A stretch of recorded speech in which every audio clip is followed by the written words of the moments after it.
We will call this Board of Trustee meetings to order for April 20th, 2026 at 7 p.m. Shall we all stand for the pledge? I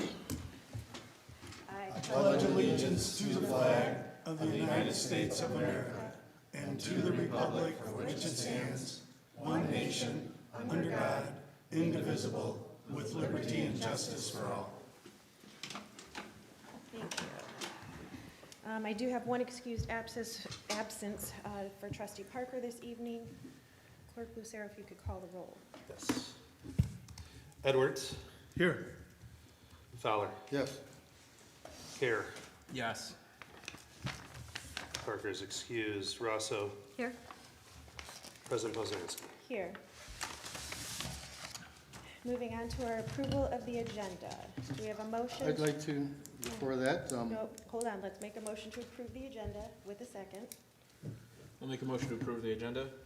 Support. So we have a motion by Kerr, support by Edwards. Do we have any adjustments? yes, I'd like to make a motion to postpone A and E under new business. A Um, and Yes, Mr. Parker, who is in the hospital, he's indicated he sent you an email. He would like to vote on it, and also as far as the dispatch purchase, he has information regarding that, and he's not here to give that information. So if we could postpone A and E for 7:20. Okay. I'd like to make two additions if we can. Under unfinished business, just the ethics ordinance update and the grant writer update. So that would be D and E. So we'll do D, ethics, E, grant writer. Yeah. Do we have anybody else? Okay, before we move into it, I do have, I don't have the dates with me. Well, I can see your point, Trustee Fowler. I do not agree.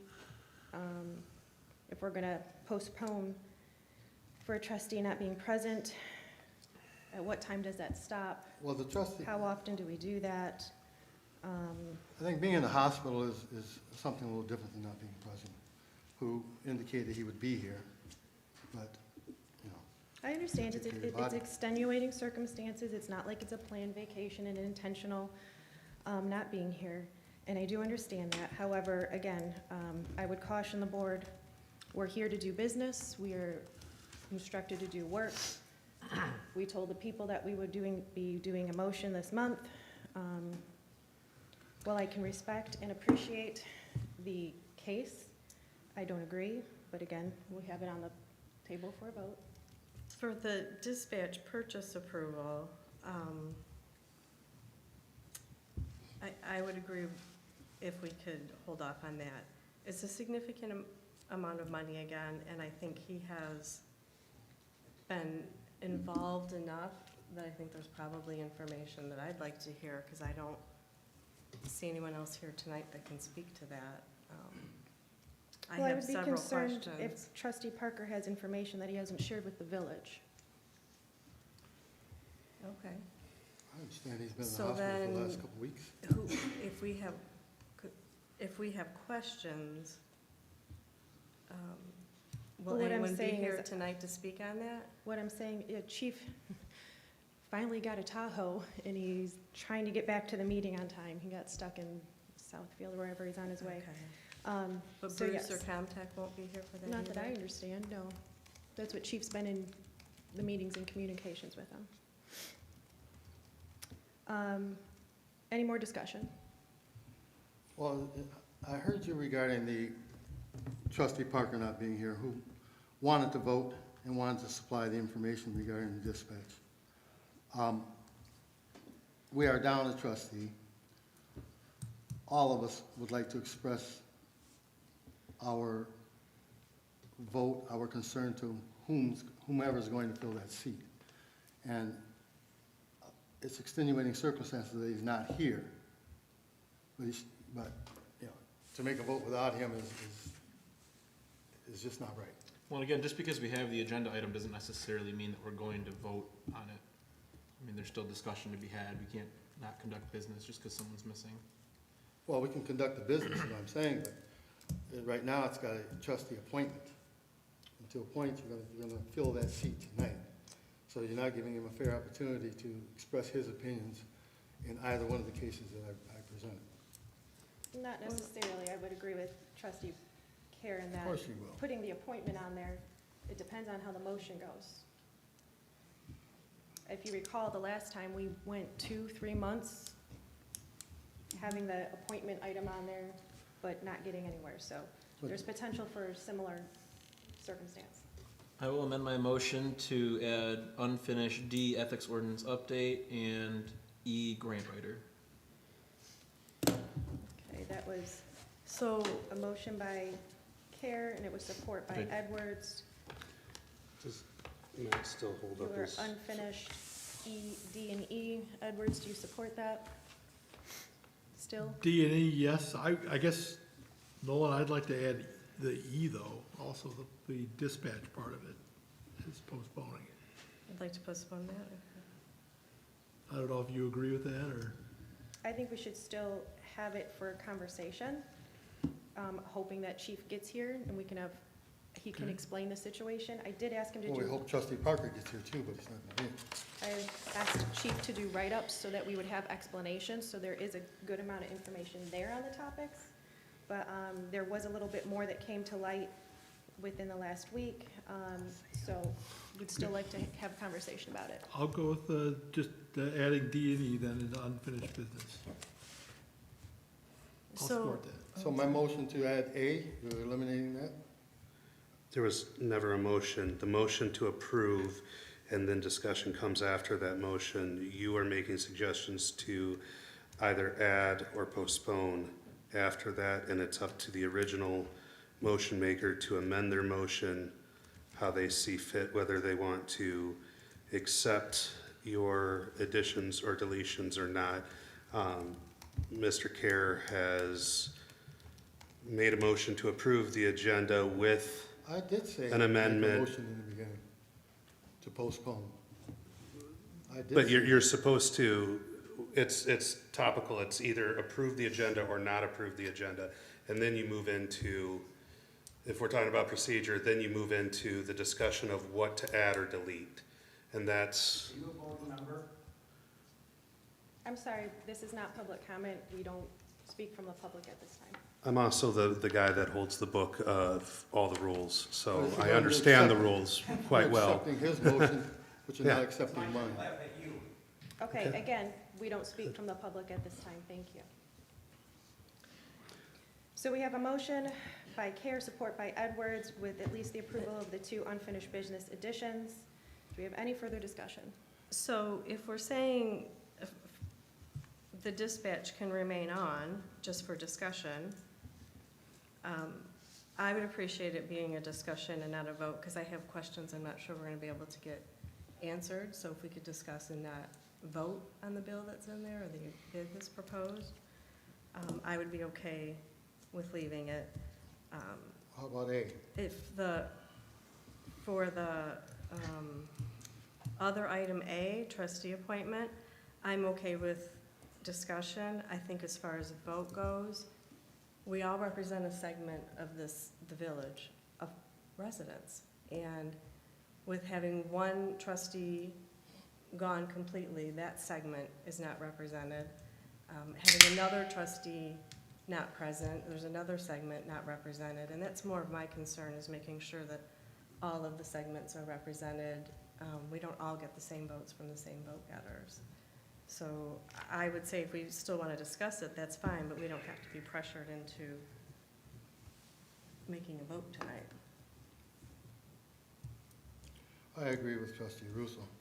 To have the discussion on A, and new business, would be the thing, because you submitted the resumes, so we can talk about the candidates in that aspect. But trustee Parker should be here for the appointment. Okay. I mean, again, that doesn't affect the agenda. You know, we can discuss all those things thoroughly when it gets to that point, but Correct. I think we're kind of jumping ahead a little bit here. Well, the word appointment means appointment, period. Okay, so I'm hearing the same, similar discussion as are you everybody amending? said. Excuse me, sir. I've heard the same discussion. Does anybody have anything new to say? Okay, with that, we have a motion by Care, support by Edwards, with the two additions to unfinished business.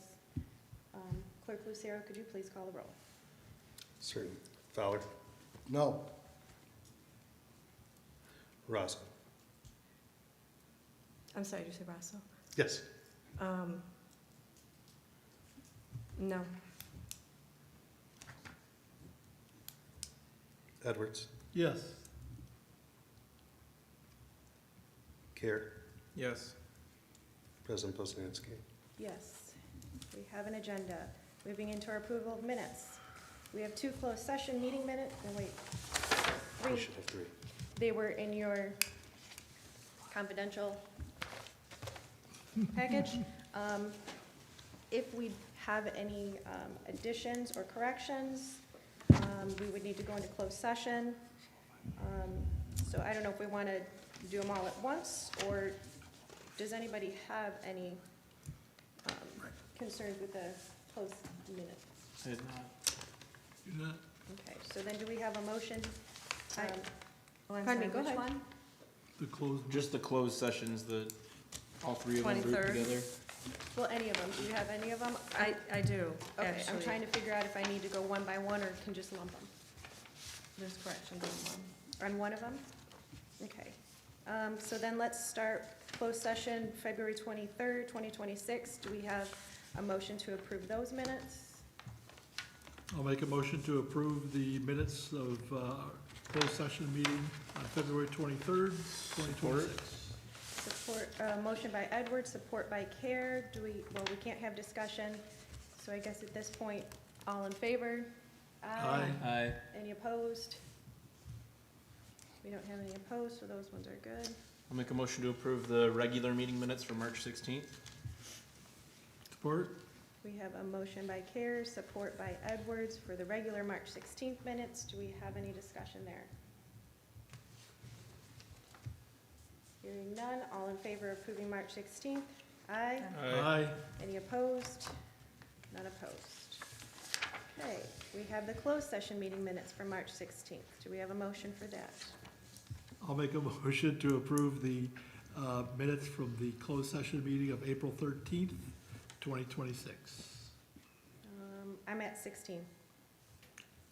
March 16. Oh, I thought we just did March 16th. It was the That was regular. regular. Oh, There's 2 sets of meeting minutes for the 16th, as well as the 13th. okay, I guess I'll make a motion to do the March 16th closed session minutes. Okay. I'll support. Motion by Edwards, support by Care. All in favor of the closed session March 16th? Aye. Aye. Aye. Any opposed? Make a motion to approve the budget meeting minutes for April 13th. Okay, we have a motion by Care, Support? support by Edwards. Do we have any discussion for the 13th? I do. Okay. Open meeting, right? Not the closed. The budget. just- Budget. Okay. Okay. I just want to make sure before we start speaking. Go It's ahead. the pop quiz. Yes, April 13th, 2026 budget meeting. Okay. There were 5 trustees present who took 4 different votes. On all 4 votes, it lists 6 to 0. All of them passed, but there were only 5 present. I'll get that I changed. respectfully request that all votes be changed to read 5-0, as that's the number of trustees present, not 6. Testing. Turn down when you have to speak. Yours is giving feedback. Trustee Parker on the other end. That's it. Okay. Just Okay, make I'll them all get that 5. changed. Do you approve Karen Edwards with the corrections? Yep. All in favor of the April 13th regular, or the budget meeting? Aye. Aye. Any opposed? Okay, so I assume it's these last closed sessions that you have a correction with?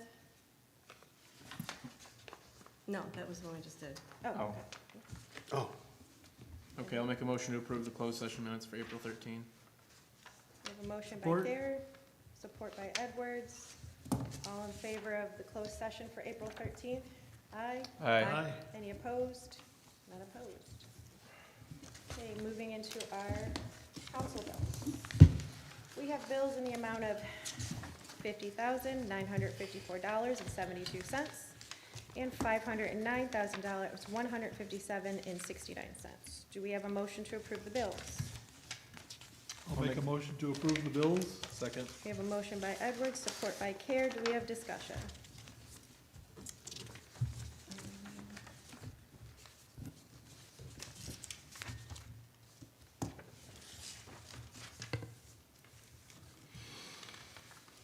And I know this subject has come up before, and I thought we were going to adjust something, and maybe not.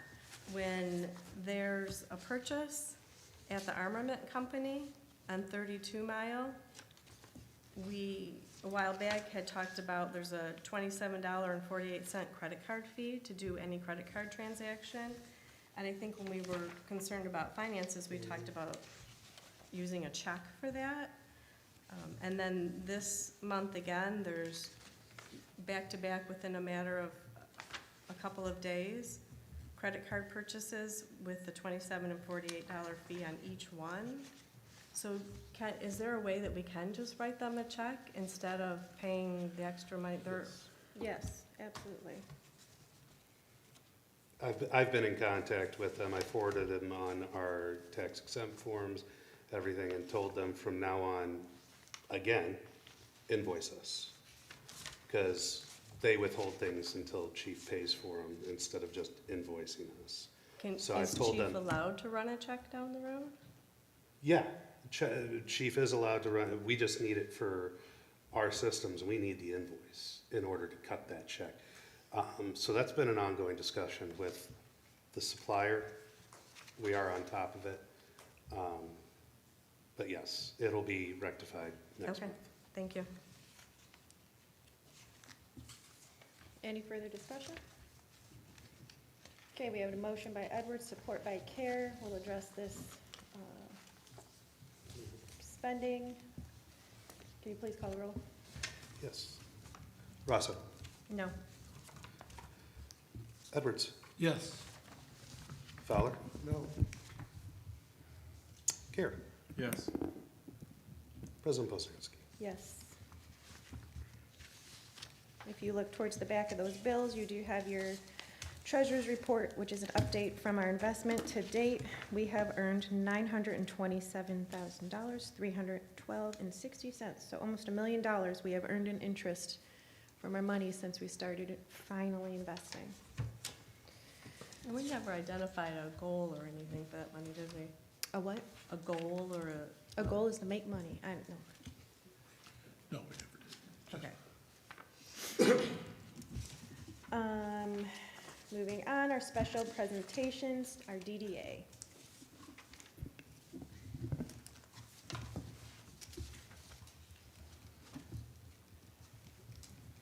Hello, Kay Pochert, Romeo DDA.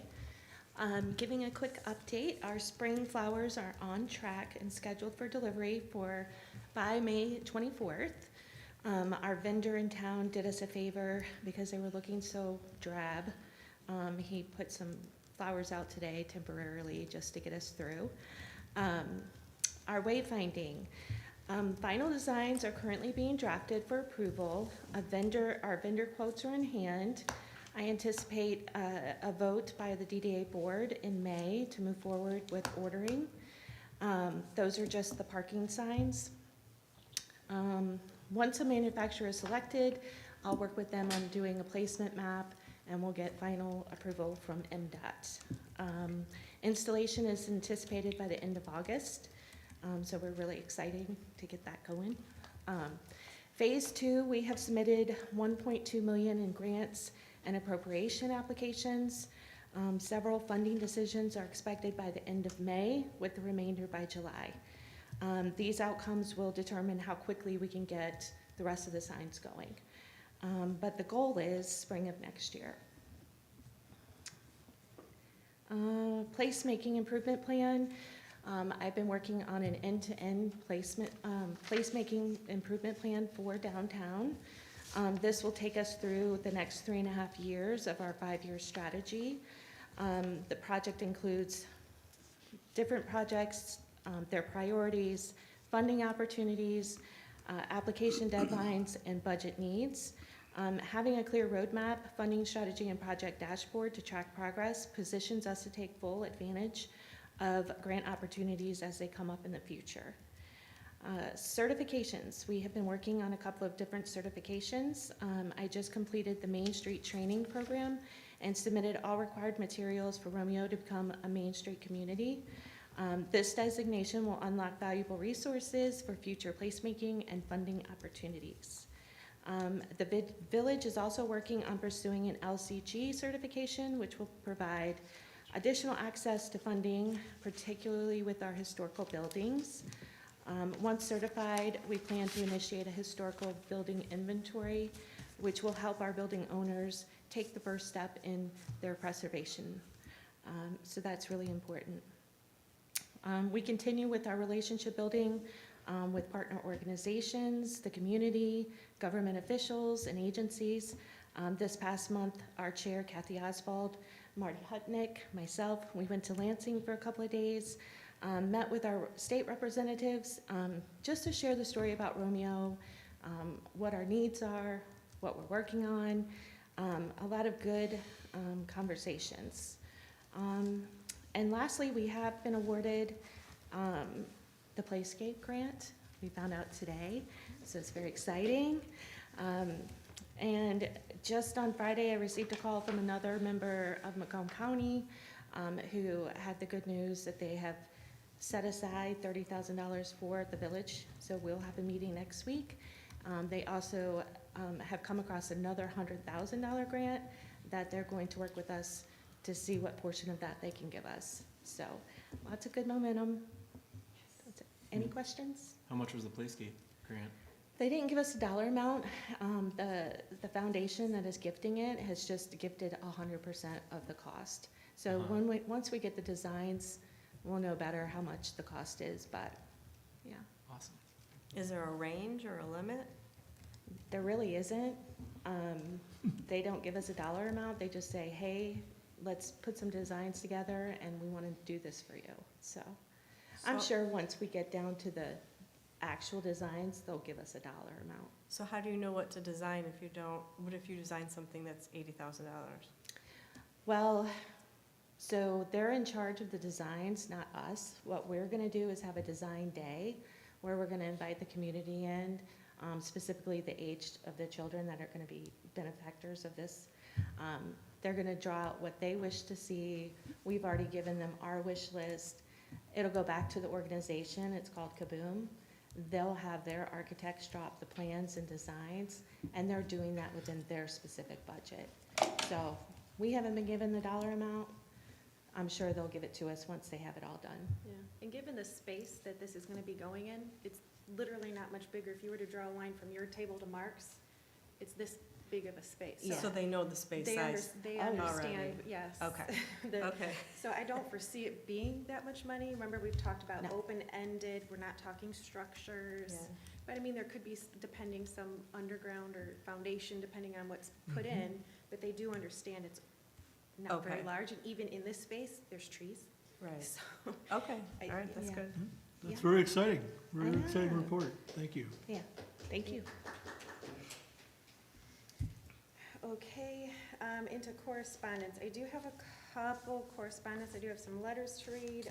I did have, wanted to bring the council up to date. Maybe I'll save that one for my president report. But for correspondence, I received some letters. This one was from Andrea St. Laurent. Hello, I'm unable to attend the April meeting as I will be in the UP for work. I request that my email be read aloud at the April meeting. Dear Village Council members, I'm writing to express my strong support to the appointment of Zach Throne to the open board position. Zach has been a positive and engaged member of our village. He consistently approaches village concerns with thoughtful and well-informed responses and demonstrates a genuine interest in the well-being and progress of our community. His approach reflects a willingness to listen, collaborate, and work towards constructive solutions. He is not quick to attack or be defensive, but rather listens and responds with thoughtful ideas and comments. I do have concerns regarding the proposal to appointment Sharon Smith to this position. Based on her continuous public comments that many times include unwarranted attacks on board members, she has frequently taken a negative stance towards village initiatives and events. She has also publicly supported the disbanding of the DDA and has not offered constructive solutions to the issues facing the village, only finger-wagging, misinformation, and negativity month after month. As the board considers this appointment and the direction it wishes to take moving forward, I encourage you to select a candidate who brings a positive, solution-focused mindset and a commitment to strengthening our community. The thought process that the next highest vote getter was not set by the president, as Sharon states, is not true, as the president made several nominations prior to trustee care. Not one person on the board voted to appoint Sharon then and should not do so now. If this board did not vote to have her appointed then, I ask you, what has changed? From a public view, the only thing that has changed is political alliances and games, along with a focused agenda of negativity and lack of ideas to support the village beyond mudslinging and wild misinformation. We have watched Sharon argue with the police chief, council members, the president, the clerk, and attack DDA board members, supporting the disbandment of the DDA. Let's not add this to our council table. Please give the residents a thoughtful, solution-focused, positive leader to help the village through the next 2 years. The village is facing so many hurdles and negativity. Please do not add more to it. Do what is right for the village and its residents. We elected you to make the right decisions for the village, not the right for political posturing for upcoming elections. This board has a very unique opportunity to appoint the right council member to complete this term. Please do not squander it on what is easy or what meets a pre-planned political agenda. The residents, taxpayers, and businesses, community deserve better. And better and right is Zach Throne. For these reasons, I strongly urge the council to appoint Zach Throne to this position. Thank you for your time and consideration. Andrea St. Laurent.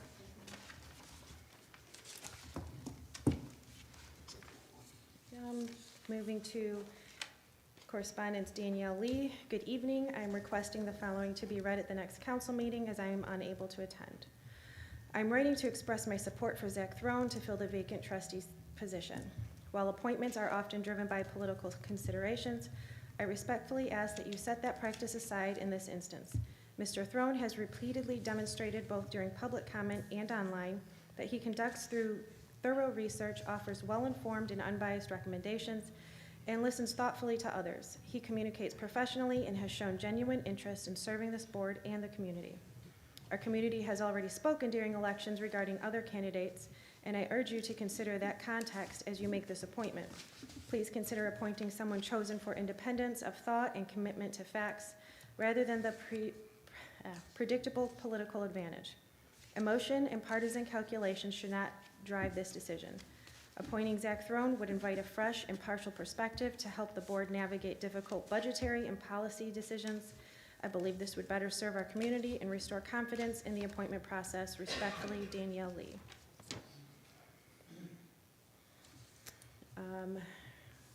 This is Nathan Zimmerman. Romeo, President Posnanski. My name is Nathan Zimmerman. I am the camp director of Simpson Park Camp, where Zachary Throne is a member of our annual camp committee. I would like to have this publicly read on your trustee board meeting on Monday, April 20th, 2026. To the Village of Romeo, I, Nathan Zimmerman, camp director of Simpson Park Camp, would like to extend support and honor of Zachary Throne in his desire to serve as a board of trustee in our village. Zach is a blessing, and it is an honor to count him as a member of our camp. For those of you who don't know about Simpson Park Camp, we are located in the corner of Gates and Campground, where we host different camps and retreats all year round. We also have the privilege to host many of you at soccer events partnered with North Macomb Youth Soccer and Romeo FC. Our camp has been in this community since 1865, and Romeo is a place we are privileged to call home. Zach has been a member and regular attender since his youth. Zach continues to be active in our ministry, as he also serves in our annual camp committee, which helps to prepare for our annual camp held in July. Zach is an asset to our camp with the diligent work to prepare and his experience on the tech team, which is vital to the success of our camp. He is always willing to support us as we continue to grow in both capacity and size. His support and drive can be seen in his local church, local camp, and local community. and I hope you as a voter are able to see the work that he is willing to put into the betterment of his own village of Romeo. Nathan Zimmerman. Those are the correspondence I have. Moving into public comment. We have 3 minutes at the podium for any items that you might wish to discuss. I will give a 30-second, like a heads up, so that you know to wrap it up when we get there. Hi, I'm reading this on behalf of Sharon Smith, who's interested in being appointed to the Village of Romeo trustee position. Since returning to Romeo in June 2021, I have been actively involved in village service, including the following roles: member of the Village Tree Board, 2023, member of the Village Historic Commission, appointed 2023, member of the Village Zoning Board of Appeals, appointed 2026, meetings forthcoming, volunteer for the Village Downtown Development Authority, events and activities, president of the Romeo Rotary, volunteer for the Romeo District Library Archives. I attend every Board of Trustees meeting, missing only when traveling for business, and I review meetings online when unable to attend in person. Residents frequently share their concerns with me. I also regularly attend DDA and Planning Commission meetings. As a result, I am well informed of current village issues and priorities. My professional background further prepared me to serve effectively as interim trustee. During my tenure at Agfa Corporation, I managed a global training center with an annual operating budget of $4 million. This role included budget forecasting, oversight of personnel and technology expenses, and management of fixed assets in both US dollars and Belgian francs. This experience has given me a solid foundation in fiscal oversight and budgeting. Additional details are available at www.linkedin.com/in/Sharon K. Smith. I've also demonstrated long-term commitment to this role by running in the past 2 trustee elections, finishing within 1 percentage point of the elected candidate both times and earning substantial voter support. This record makes my appointment a reasonable and credible choice and would reinforce residents' confidence in village leadership. As a homeowner who cares deeply about this community, I'm committed in putting residents first. It would be an honor to serve in the Village of Romeo in this capacity. Respectfully, Sharon K. Smith.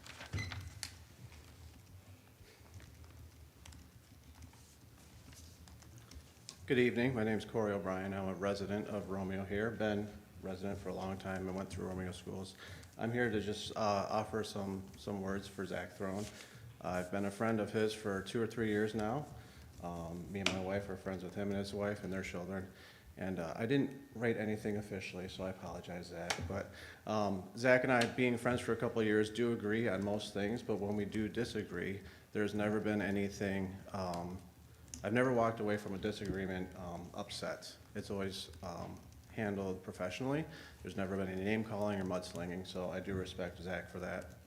I know he's been getting very involved in the politics of this community. I don't know exactly what he does, because when he starts talking politics, sometimes my eyes glaze over. But I know he's passionate about it. He's very professional. He does do his homework. He does his research. I think he could be a very valuable asset to the community. He lives here. His wife is a small business owner, so I think it would be a good balance to be on the board, because not only does he care about the small town feeling of Romeo, but he also cares about bringing in the right businesses at the right time and making improvements to the community that are moderate in nature. I don't foresee Zach wanting to do anything crazy big in the small village of Romeo. So I just want to offer my support for Zach Throne, and hope the trustees and the board, vote for him. Thank you.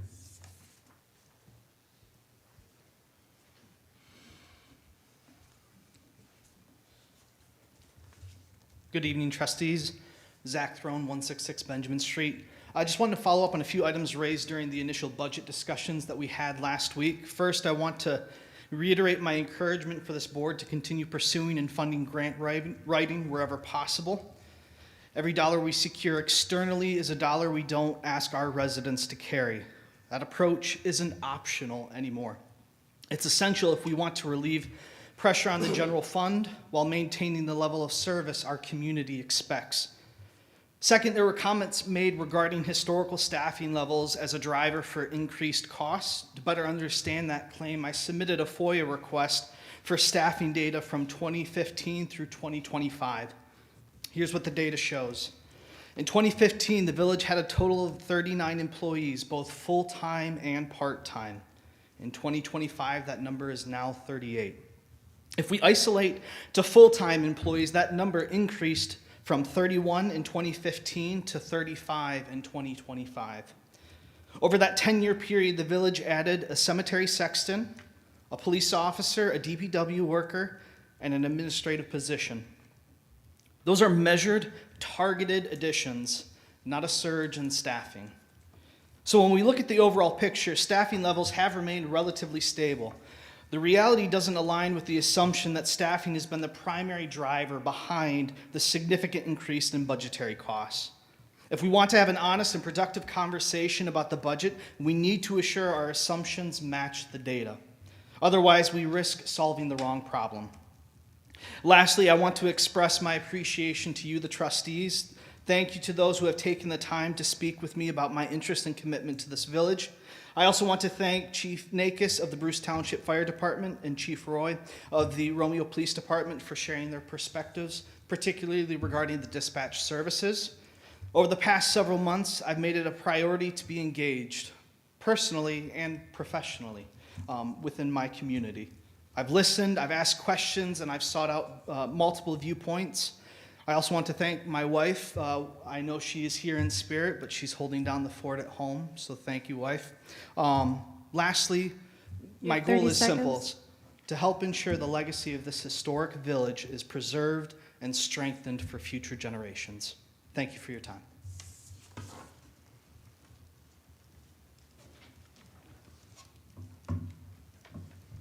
Good evening, Marty Hutnick. I just wanted to say a short regarding Sharon. Romeo is fortunate to have two outstanding individuals seeking this open seat. Both can bring value, but at this time, honestly, I believe Sharon has truly earned this seat. She has consistently shown her dedication by attending board meetings, DDA, tree board meetings, and volunteering at numerous community. Her knowledge, commitment, and enthusiasm are a great asset to our village. And Zach, you and I have had this conversation. We talked it all out, and you know where I stand. I do believe Zach will have opportunities to serve in the future, but today I feel that Sharon is the right choice. We also feel that the same procedure should follow as it did with Nolan Care, next votes in line. So I am encouraging you to consider Sharon for this position. Thank you.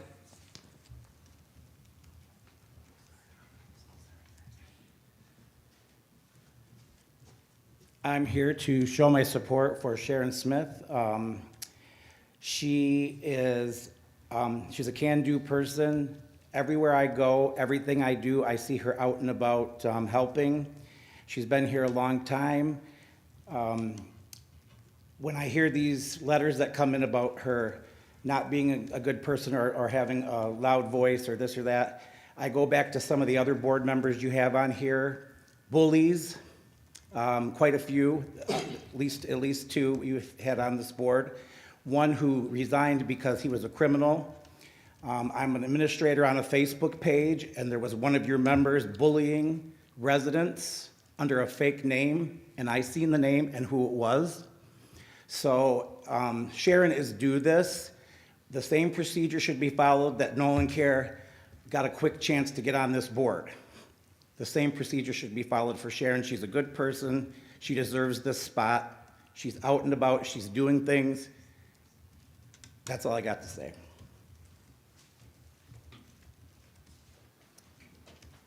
Do we have any more public comment? Yes.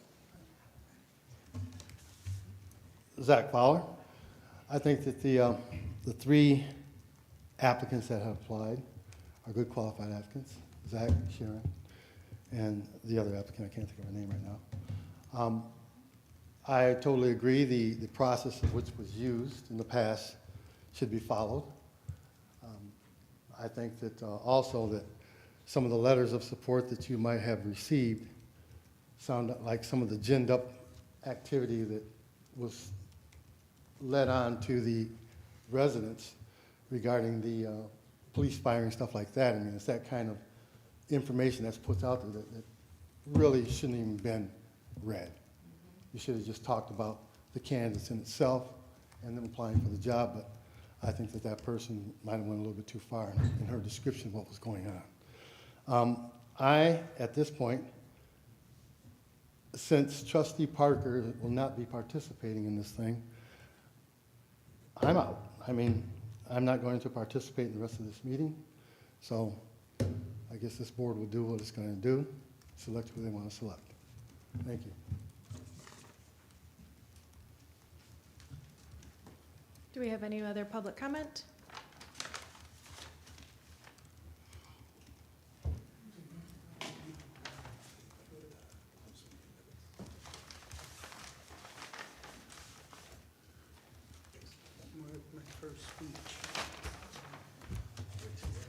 Hi, everybody. My name is Gus Theodore. I live on First Street in Romeo.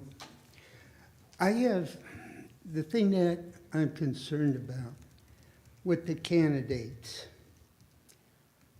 We need candidates who are going to tell us how they're going to come about and solve the problem, like roads.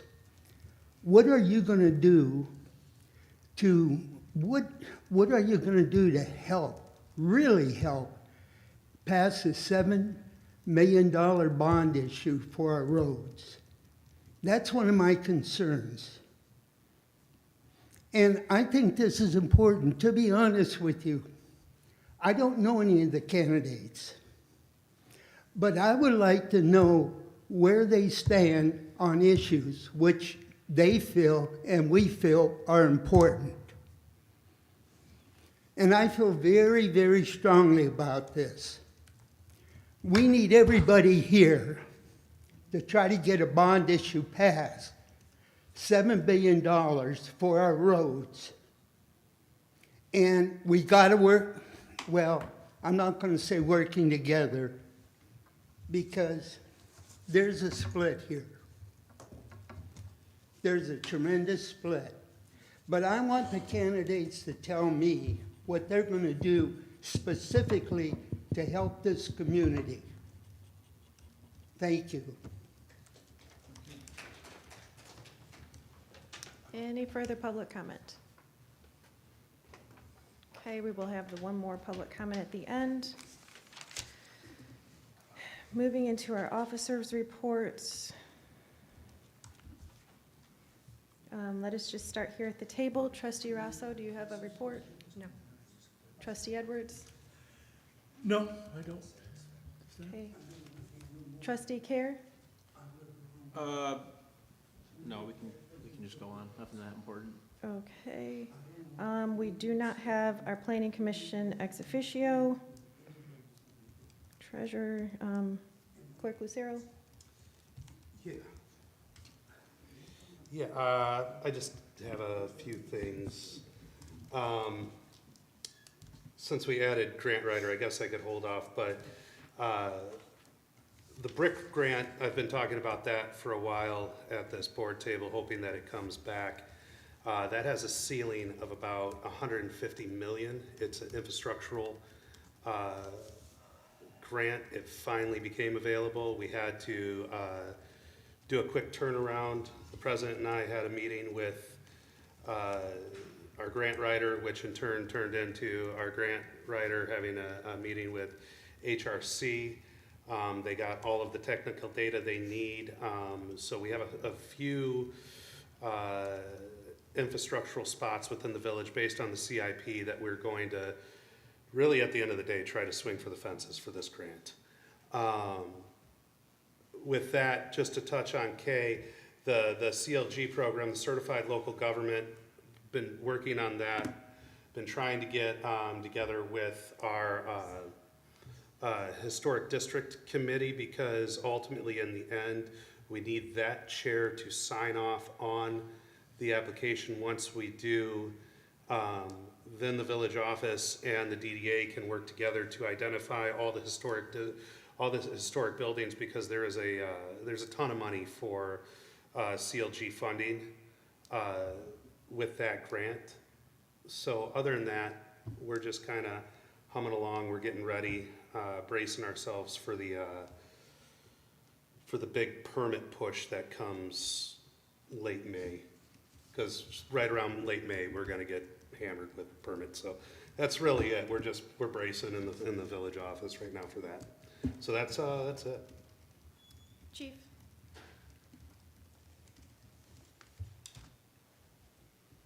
Glad you made it.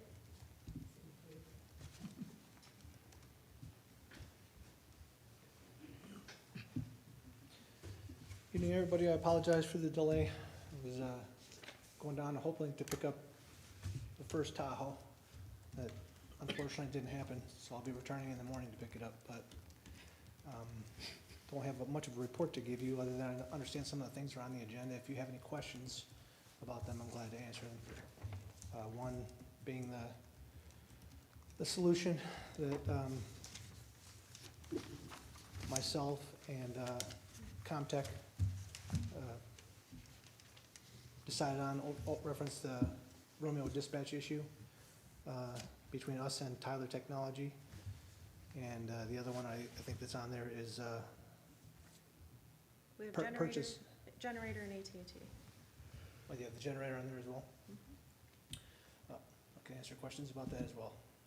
Well, I say let's do it at each item, Okay, if that works. sure. Okay. We're good then? Any other questions outside the agenda items? Thank you, Chief. Yep. For President's report, as I had stated earlier, just to bring the council up to snuff on something that's going on regarding Bruce Township and wastewater and the billing there. When we sent, in our contract and our billing with Bruce Township for sewer, there are two different types of billing. There's a set cost, and then there's variable costs, depending on their usage. So the variable kind of gets done after audit, and we get all the information and we send over a bill. There was a question of a couple of the items, went over them with accounting. There were a few things in there that were not appropriate, took those off and adjusted them. Bruce Township still has an issue with a couple other things. Specifically, I think a couple of them we can easily talk through, but the one that concerns me the most that I wanted to bring up to the council, I'll just read you that paragraph in here from Mr. Philbrook. It says, in addition to the invoices, the township objects to the invoice for capital improvements to the plant. The agreement specifically provides that the township was obligated to pay its agreed-upon portion of the expansion of the plant when the agreement was initially executed by the parties. In addition, the village was responsible for its agreed-upon share of the repair, maintenance, and upgrade of the plant. Paragraph 6, of which he refers to, specifically provides that, quote, upon completion of the expansion and improvements to the facility, unquote, the township is obligated to pay its share of, quote, costs of operating, maintaining, and repairing the facility. Capital improvements are clearly not part of the township's obligations pursuant to paragraph 6. So where we're at is there's been a request for a meeting. I'm working with Mr. Clark to get appropriate dates for us to be able to sit down and meet. Just wanted to make the council aware. Obviously, it is the village's stance that Bruce Township is wholly, a capital improvement is repair, maintenance, care of the facility. So it is wholly our stance that yes, they are responsible for these costs. And we will be at the table, and I will update you as we go on further. I have also made Bruce Township aware that in the $4 million bond for the capital improvements going forward, they are also responsible for that percentage, which comes just short of about $500,000. So this is a very important conversation that we're going to have, because they paid for an expansion and now they must pay for the improvement of the expansion parts. So just so you know, we'll be at the table and we'll be having those discussions. And I believe we've never had a problem with this before, so I don't understand. Well, if I read the room of politics, I'm sure it feels like a tit for tat is kind of the feeling I'm getting. That's my assumption. Going from there, I did want to announce Arbor Day is actually this Saturday at 11 in this room, correct, George? In this room. There's going to be a drawing for free trees. How many free trees are we getting? 6. 6 free trees.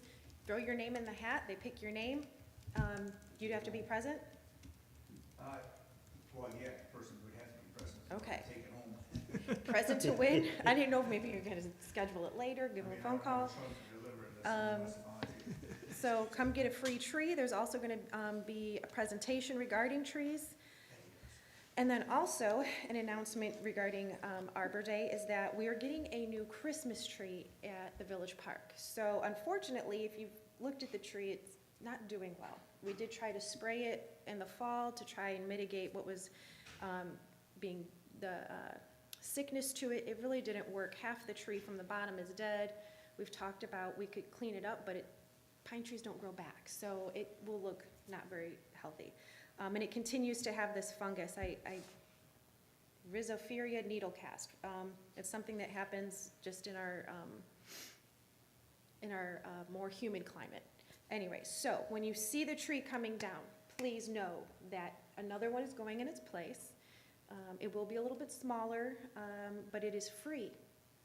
It is donated by Davy Tree, and everything about it is donated by Davy Tree. And Explain some of the stuff in the past.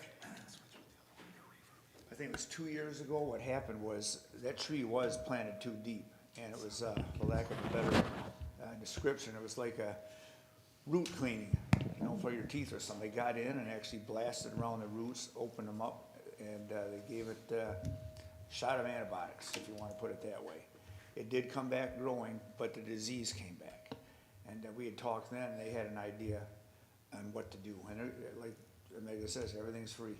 It's gonna be a smaller tree, the type of tree they're planting. They said they planted one like that 3 years ago. It was 10 foot, and now it's like 19 feet, so. so it should grow fast. It'll grow. Yep. So just look for, I don't know what his problem is. Just look, don't worry when you see the tree coming down. We are putting a new one in its place. Oh, and I wanted to touch on the elections. I have been in touch with Macomb County. So where we're at is for sure, the appointment of the trustee seat, whatever it is just till November. When we get the November ballot, there will be 3 full terms per usual, and then there will be the partial term. Should you be going after either of the seats, when you go submit your application, you will be choosing if you are running for a full term or a half term. It's not a matter of highest vote getters get full and then the fourth gets the half. You will be choosing partial term or full term. So that is the update I have for that regarding elections. Okay. Madam President, do you want to see if we can take a second to fix the microphones? Sure. I think it might be Have a- too high over there. I think we Have a turned it up. pause for that. We gotta narrow down which one the troublemaker is. I think we turned it up during the budget so people could hear, and I think it's probably at the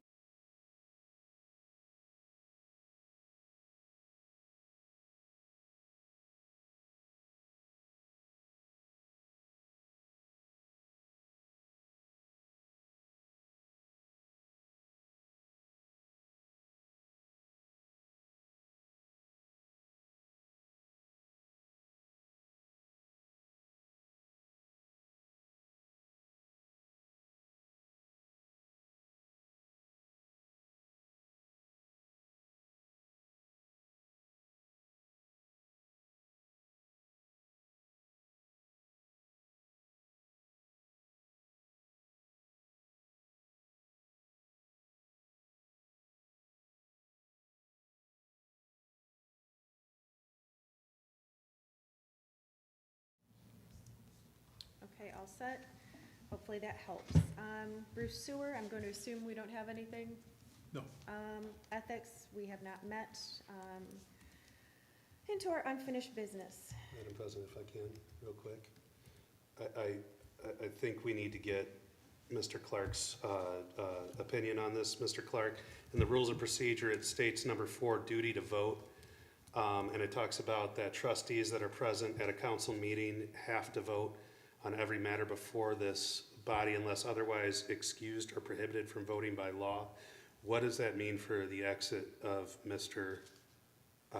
Fowler? Because it says if they abstain or do not respond, it automatically gets counted to the prevailing side.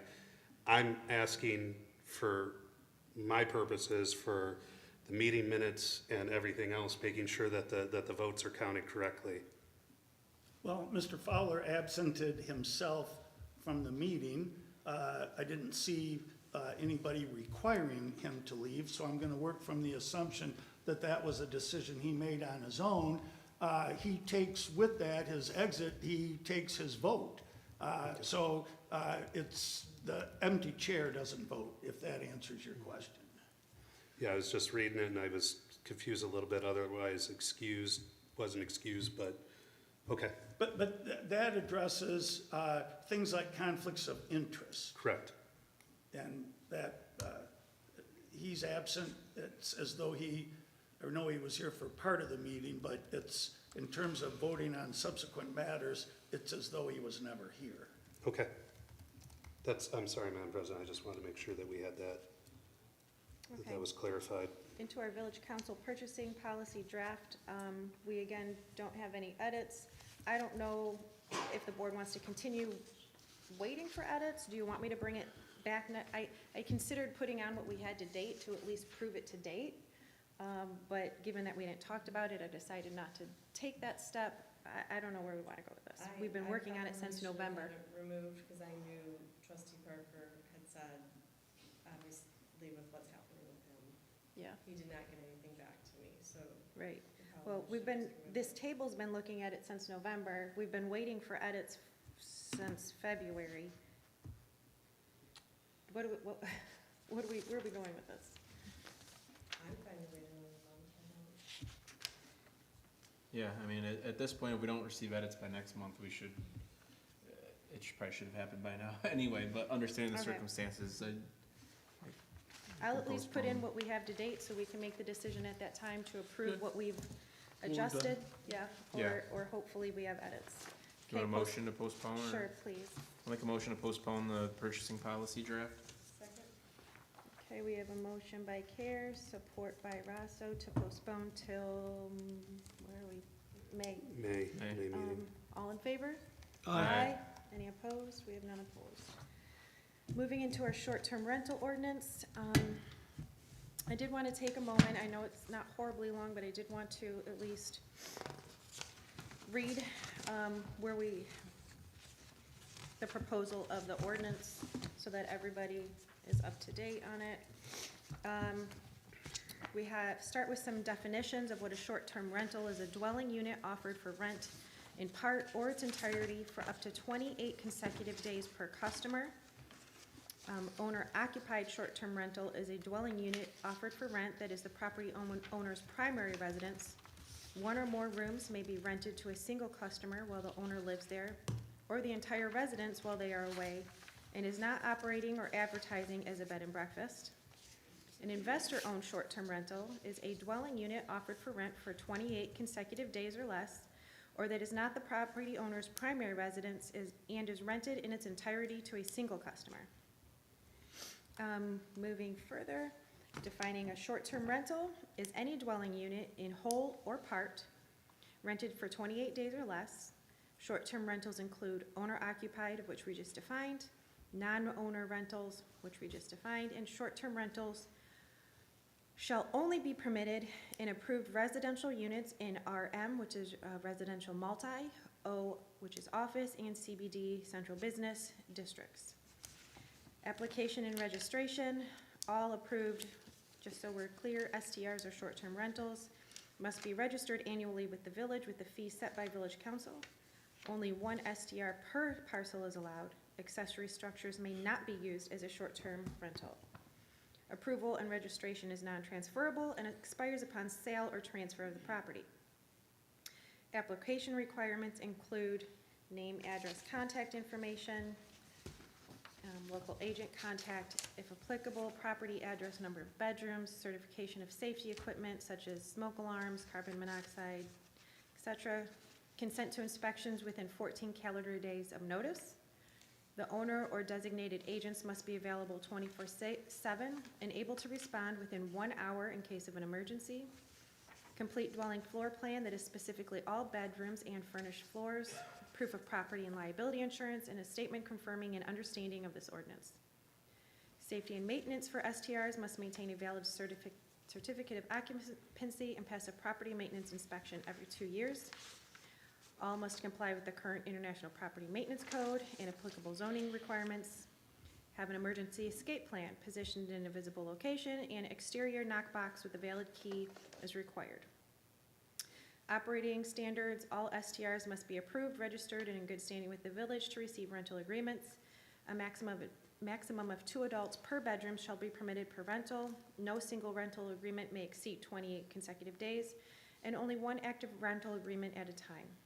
Short-term rentals may not host events such as weddings, parties, or similar gatherings. Off-street parking must meet zoning requirements for the districts and residential use. Short-term rentals must comply with noise, trash, and nuisance ordinances. Enforcement and revocation, the village may revoke a STR registration for 2 or more violations within 12 months, repeated failure to resolve complaints, false information on application, refusal to allow inspections, or failure to meet inspection standards. Violations and penalties include operating without a permit, failure to comply with village ordinances. Penalties will be set by the council by resolution. Appeals, owners may appeal a violation or revocation by submitting an appeal form within 15 days of notice. The village council will review and issue a final decision. So this is the ordinance proposed set before us by the Planning Commission. You further have other information in there supporting this. From my stance, I support the ordinance in general. The only issue I would suggest a change would be the permitted locations. I believe if it's going to be permitted in the village, it should be permitted in the whole village. Single family, I don't understand why we would just shove it over, and maybe that's a little harsh, but multifamily office or CBD, to me, it's village-wide. That would be my only suggested adjustment. I can see it both ways. If it's short-term, I don't know how neighbors would feel about people coming and going often. Right, and Especially if they have children or whatever. So keeping it more in a business area where they're used to that, people coming and going, and they bought to live into the business area. So they're more familiar with people coming and going often. That's my thought on that. Yeah, and multifamily, there's still children and family in residence there, so that's where I go. If it's gonna be a multifamily, it should be in single residential also. But you chose to buy a home in a business area. But you might also only have the ability to afford that. Yeah. The other thing I didn't see in here, it didn't specify age to rent. Sometimes they say you have to be 18 or older, 21 or older. And Mark, could you weigh in? I think we can set that, can't we? You have to be. Well, you want somebody who is legally old enough to be responsible, so that if you're gonna require enforcement, you don't want to be dealing with a 15, 16, 17-year-old.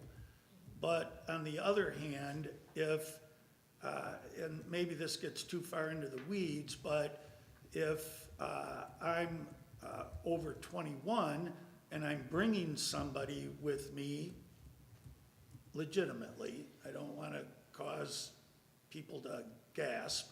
If I bring somebody who's under 18, if I bring my child who's 12, what, I guess and I don't mean to answer a question with a question, but I will. Where's the focus on the age? Is it the inhabitants or the people who are responsible? The responsible party who signs for. So then you can, I think it would be anybody over 18. So should we specify that, or is it I, presumed in there? Well, here's the, I don't think you need to specify it, can you? Yes, you can. if I'm the property owner, whether on-site, off-site, I'm gonna wanna make sure that the person with whom I'm engaged is legally able to fulfill his or her end of the bargain. I'm fulfilling mine because I'm providing my home or rooms in my home. I'm gonna wanna make sure that I'm not trying to show up in small claims court against a 15-year-old. So, and I don't mean to be silly about that. It's a legitimate question that you've raised. I don't think you need to specify it because I think the practical application will address that. But you certainly, and I could be wrong about that. So you can put the age in there. If you designate an age, I would use 18 years of age. I wouldn't try to manage, and again, I'm not being silly about this, I wouldn't try to manage somebody's adulthood. I mean, where do you, if you say 21, well, maybe they're still too young, so maybe we should do it at 25. I don't recommend that. I think that's problematic. I'm thinking just whatever the legal. Correct, and you can do that, right. So you can say the principal occupant, if you will, must be of legal age to enter into a contract, or however you want to designate it. And I think, again, some of this, if you adopt this, I think you're going to have some give and take, that when you implement it, the building inspector or the front office may say, well, wait a minute, this isn't working out quite as we expected. So there may be some revisions or amendments that you want to make. For the moment, my recommendation would be to leave the age out of it. But you certainly can, as I've mentioned, you can insert that. Okay. Thank you. And Ms. Rosso, just to let you know, I was looking up while you were asking, Airbnb, VRBO, all those other rental sites, they have age minimum. So if they're renting through those sites, you have to be a certain age to rent through the sites. I don't know if that helps you or not, but you have to be at least 18 years old. And then the hosts can set a minimum age of up to 25 if they want to. But that's, again, if you're dependent on those sites. One thing I also noticed is that we make the specification that we want it to be the property owner's primary residence. Obviously with Airbnbs, a lot of times they're owned by someone who owns 10 or 20 of them, or they might manage a lot of them. But we don't really set a standard either in the definitions or elsewhere where there's any burden of proof of that or any, system for it. They could just say, that's my primary residence, but we don't define maybe the process of how to do that. We also mentioned the proof of insurance, but maybe do we have to specify to a certain dollar amount? They can have a $1 stupid little policy on it, and it's not enough. We don't really address parking in this whatsoever. Obviously, it is mentioned, but it's kind of vague. Just must meet the zoning requirements for the district. But Airbnbs might bring guests and a lot of people staying, and maybe we can set some kind of parameters of, no street parking, no blocking sidewalks, guest parking parameters or something to that degree. I think that for the ordinance sake, the current language is appropriate, but while we put together this application, the specificity of what you're saying needs to be put there and passed on, and then that's where the applicant signs to the understanding of it. That might be a way to go about it.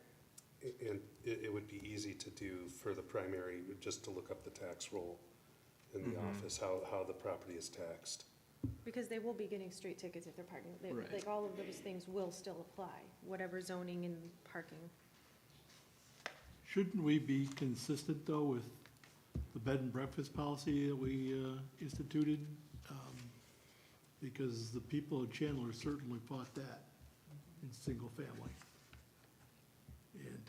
For bed and we breakfast? And we went along with them. So now you're saying with the short-term rental, you want to switch it around to include it in the, I guess that's not consistent to me. Well, I think bed and breakfast is not restrictive. they just didn't want that one there because it was next to their residence.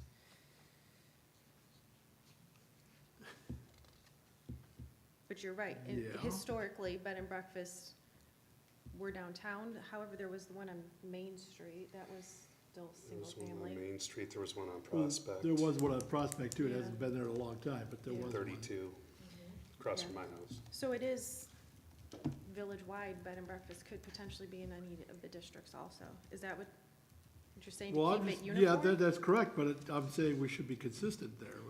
We weren't before.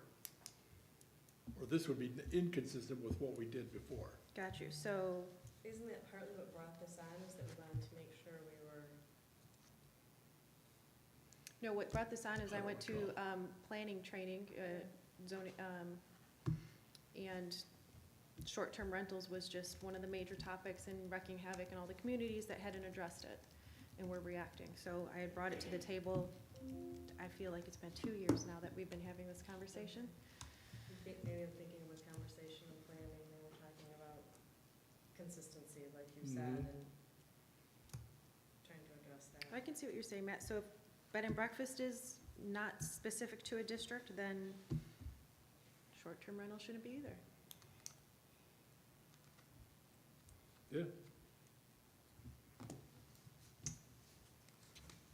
Yeah, I'm kind of with you. I just, if there's lots of little details like that would go on the application, like trash pickup, can you get a fire for a permit? You know, stuff that out-of-town people might not understand. Shouldn't we be reviewing and creating an application side by side with this ordinance like we did probably with the fence ordinance? And again, probably I could have caught that months ago, but Right, but we even could now still, seeing it now, there's a lot of little stuff that needs to be addressed that, we could either table or postpone, or we could approve as is or with amendments and, but not enact, I suppose, until then we start working on a permit. I'm not sure. I mean, I don't think necessarily that there's anything wrong with this, but I wanna see it with the application to make sure that all those other little Yes. things are getting addressed, so I would rather table this, don't send it back to planning, let them work on the application now and we can prove them Yeah. side by side. Do we want the planning to or I'm gonna say burden, but place that on planning for the permit, or would you, I mean, more of an office? I think that's well within their parameters. Okay, so we will ask them to, One last thing I did have on appeals, owners may appeal a violation, blah, blah, blah, the village council will review and issue a decision. Wouldn't that also probably be planning commission's area?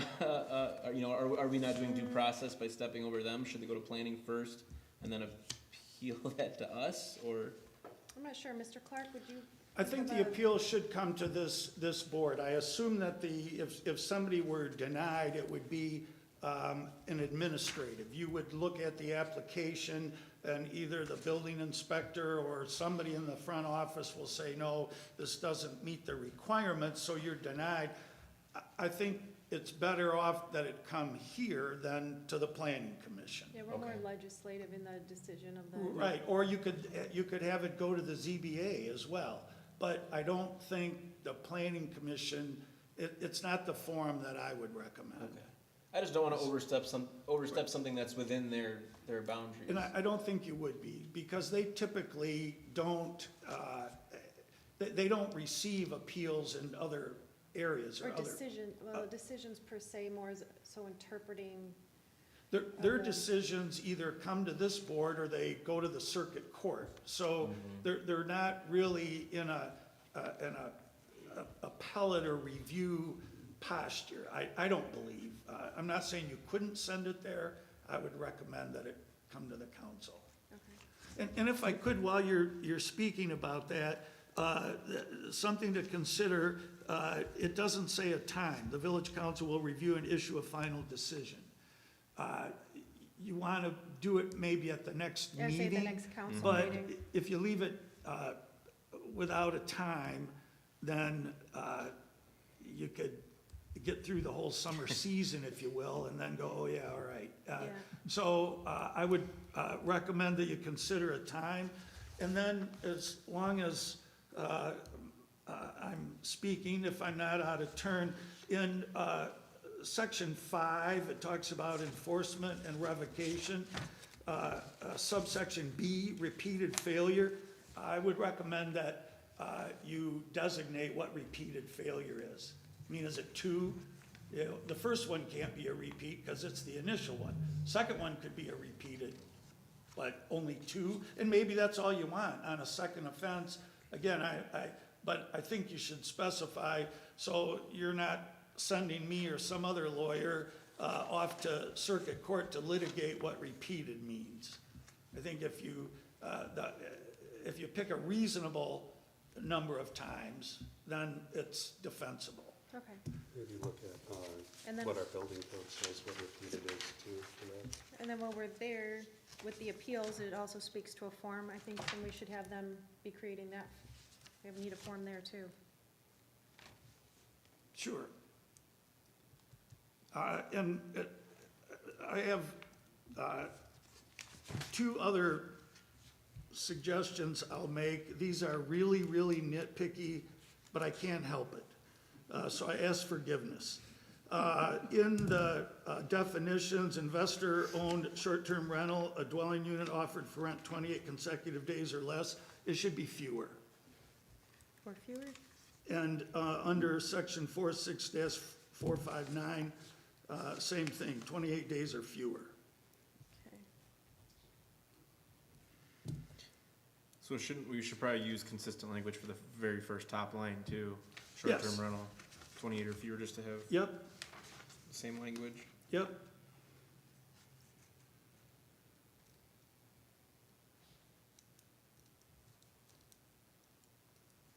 Okay, do we have any further discussion? Do we want to make a motion of how to address? I mean, would it be 2 separate motions? I'd like to table this ordinance and Well, I think we kindly just, instruct the planning commission to work on the application. I think we don't even have to make it to table, just let's send it back for a little bit of more work, yeah. Sure. And that takes care of it. And- Okay. And I can, if you want, certainly it's your direction. Once you get the fit that you think you have or want, I can put the ordinance bells and whistles on this. I mean, the way Ms. LeVere has done this is fine, and she's identified the sections, but there are just a few things that I would like to add in terms of how the ordinance is stated to make sure that it's enforceable. So I can, if you want me to do that for the May meeting or wait till it comes back and then do that, whatever you want me to do, I'll either lead or follow. You instruct me what you want me to do. I have a question. If you guys send it back to them, they craft it, it then needs to go to a public hearing, Another right? public hearing. And then if it comes back and then Mark crafts it, does that still need to go back to a public hearing? So, I'm just asking this for the sake of not so many public hearings. I think if we changed because the public hearing was specifically for our MO and CBD, I think if we open that up, I think a public hearing is appropriate, because now we've changed the context. Right. As opposed to verbiage or creating a form. So it depends on what your motion is, and I believe how we go forward. I'm fine with leaving it how it is, like we kind of talked about. And they would, to this document, they would just put those different wordings and little adjustments we had. And then they can draft an application from scratch right next to it. Okay. An application and an appeals form. Yeah. I just think it would be backwards to approve this and not have that stuff coincide with it. Yeah, I mean, that's what you guys did with the fence ordinance, and it kind of dragged on a little. It definitely did, yeah. Well, that was also my fault. Tech fault. All of us. Okay, so what is the motion? Motion to send back to planning commission for refinements and to have them create an application and appeals form. Okay, we have a motion by Care. Support. We have support by Edwards. Do we have any further discussion? Hearing none, all in favor? Aye. Any opposed? None opposed. Moving into our zoning ordinance, I'm going to read the literal language from their minutes. The Planning Commission adopted the zoning ordinance 482, Chapter 46, zoning of the outlying Village of Romeo Code of Ordinances. Commissioner Hale made a motion to administratively pass this along to the Village Council to recommend the adoption of Chapter 46, zoning of the online Village of Romeo Code of Ordinance 482, as this is what we will use to operate, and supported by Parker, and it passed.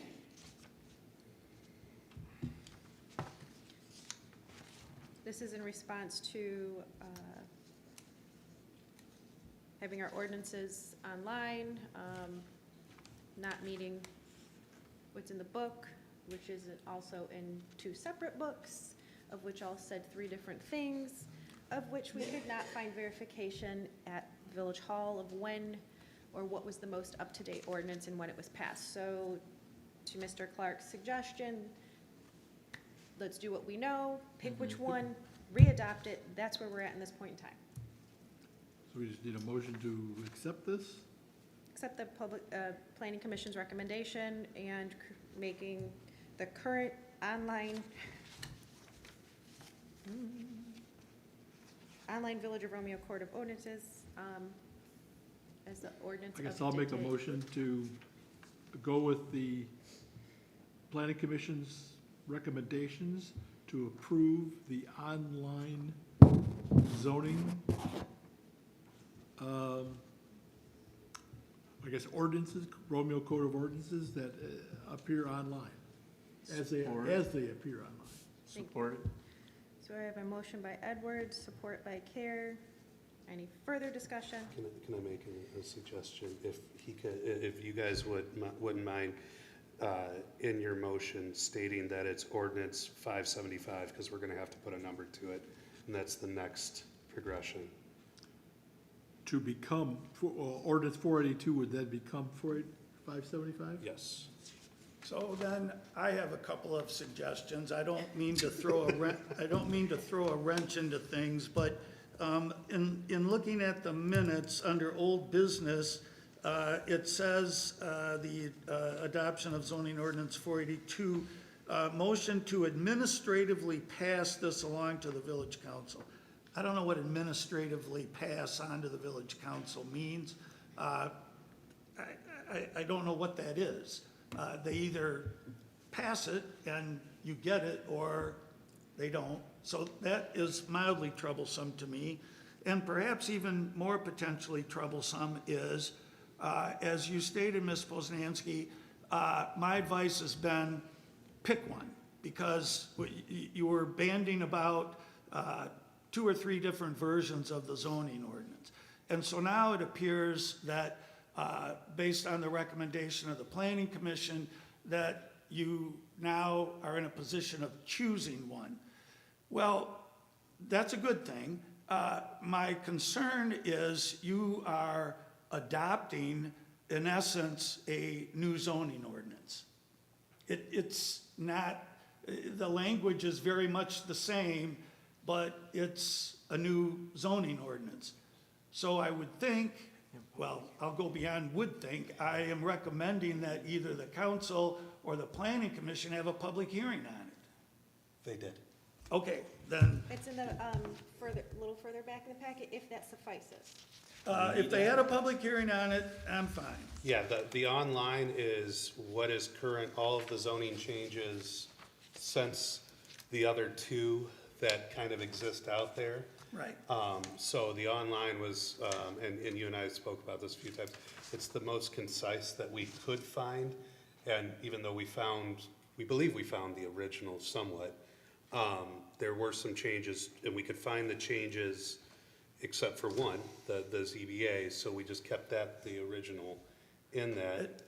As long as there was a public hearing held on it, that's a wonderful thing, and I'm glad about that. I would say, and I don't want to get into the mechanics of things, but if you go online, and you look at the ordinance, you know what it is, it pops up on the screen and you see it. But I still think the village should have, and this dates me, old school, a paper version Yes. of the ordinance with a certification of adoption and a certification of you don't have to publish the whole thing in the paper, but notice of adoption, so that you don't have this discussion either among yourselves a few years from now or by different boards in the future, more than a few years from now. Once you have identified the problem, which you have an opportunity to fix it, which you have. Now you want to have proof of the fix. Yeah, and the president and I spoke about this last week. Once, this was kind of the last piece. Once this is passed, then I will be ordering books, because this is kind of the one piece that kind of floated out there. Now, if we're talking about the verbiage of administratively, I think that comes up because of the question of. That they can't technically pass it, but they can pass their suggestion on, or their recommendation on, and I believe that is how I have taken that, because they don't approve, this legislative board approves that. Sure, absolutely. You are, that's an accurate statement. That term kind of threw me a little bit. So everyone will be getting new copies? Yes. Us included? Yes, once I get the certification back, then I will be making an order, and then any new. And what's online is stands, so when you go online, then it's Right. currently there, that is what stands, so you can Yeah. at least be seeing that for now. Online is up to date, 100%. It's just any of the books.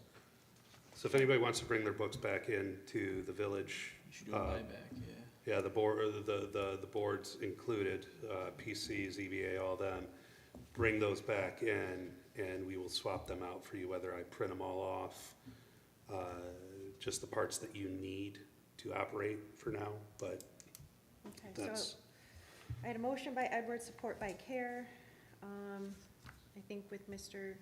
Clark's suggestions, I think we at least took care of the public hearing was done.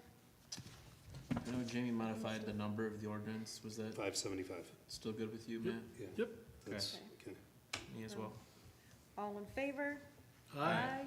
Any opposed? We have none opposed. We had the addition of D, ethics. Yeah, and I realize, Mark, I might be putting you on the spot, but the last I knew, our ethics ordinance update was with you. We were waiting for feedback. And I apologize. I did not realize that. I don't disagree with you. Part of the problem was, again, mine. I was not at the March meeting, and I didn't see it on and I apologize for not being at the March meeting. And I did not see it on the agenda for tonight, so I didn't bring it with me. So that is, I accept full responsibility for that, and I apologize for being the dead weight on that. Well, I'm not trying to chastise you. I'm just trying to make sure we don't miss it. Oh, absolutely, and Thank you. I deserve the chastisement. I apologize. And if you have a red line copy, if we could just get that before the next meeting so we get a chance to look at it. Can we resolve the subcommittee at this point? Dissolve it? Dissolve it? Should we wait and see if everybody votes for it? Because if they don't, then we're gonna have to. I mean, at this point, we're at board level, we'll get a red Let line them- copy Yeah, from well Mark. enough to and work it at the table. We can I'm work it fine at with the that. table. All right, I make a motion, we dissolve the ethics subcommittee. Support. Okay, so we have a motion by Rosso, second by Care, to dissolve the ethics subcommittee. All in favor? Aye. Any opposed? And opposed. Okay, we will take that off going forward from committee reports. Grant E, grant writer. And same thing, Clerk Lucero, didn't want to put you on the spot, but it sounds like you had information to share for our monthly report on the grant writer. Yeah, I kind of went through it in my, report. The update was a brick grant and then CLG. We have, what was it, just about $1 million we've applied for. just in various grants, and I can provide you with the actual list next month. Okay. For what we went for, but yeah, I personally was excited about Brick coming up. And then if we can get CLG, yeah, that would be And we did huge. we did not get chosen for Representative McLean's spending. Right. I don't remember if I mentioned that one. You did, but it might have been at a budget meeting. That's right, yeah, so. Did not get those again. However, I have HRC just revamping, changing a couple dates, going for the planning grant at SEMCOG, the one that we were able to get a couple years ago that got us our CIP. Going after that again, we went for it last year, didn't get it because we had just received it the prior year, so I'm hoping skipping a year. And the attention and the focus on that will be a village-wide sidewalk assessment, so that we will have a whole assessment, so that we will understand how to budget and attack the sidewalks, as opposed to here, there, and. So hopefully we get it this time. Yes, that'd be great. Okay. We all set? Yep. Okay, moving into our trustee appointment. I did receive 3 letters of interest. However, that does not exclude anyone who wanted to randomly raise their hand and wanted to also volunteer and be considered. One being Sharon Smith, another being Alexandra Jankowski Hemstrom, and one being Mr. Zach Throne. Have all the information here. I've at least spoken to every candidate, taken the time to get to know them, who they are. I know they've at least, or I've encouraged all of them to reach out to all the trustees, send emails, and try and speak with all of you. So I don't know if we want to have any further discussion regarding the candidates, knowing that I think technically only one's here. Did Alexandra express any desire to come and speak at the meeting? I let her know when the meeting was, that it's I let her- suggested, but it's not, I also let her know when the meeting was, too. yeah, that it was suggested but not imperative to a consideration, just as Sharon is unable. But yes, I did inform them, and even a letter isn't technically necessary, but it's informative to all of us and the Mhm. residents. So. Okay. With that, do we want to make any motions?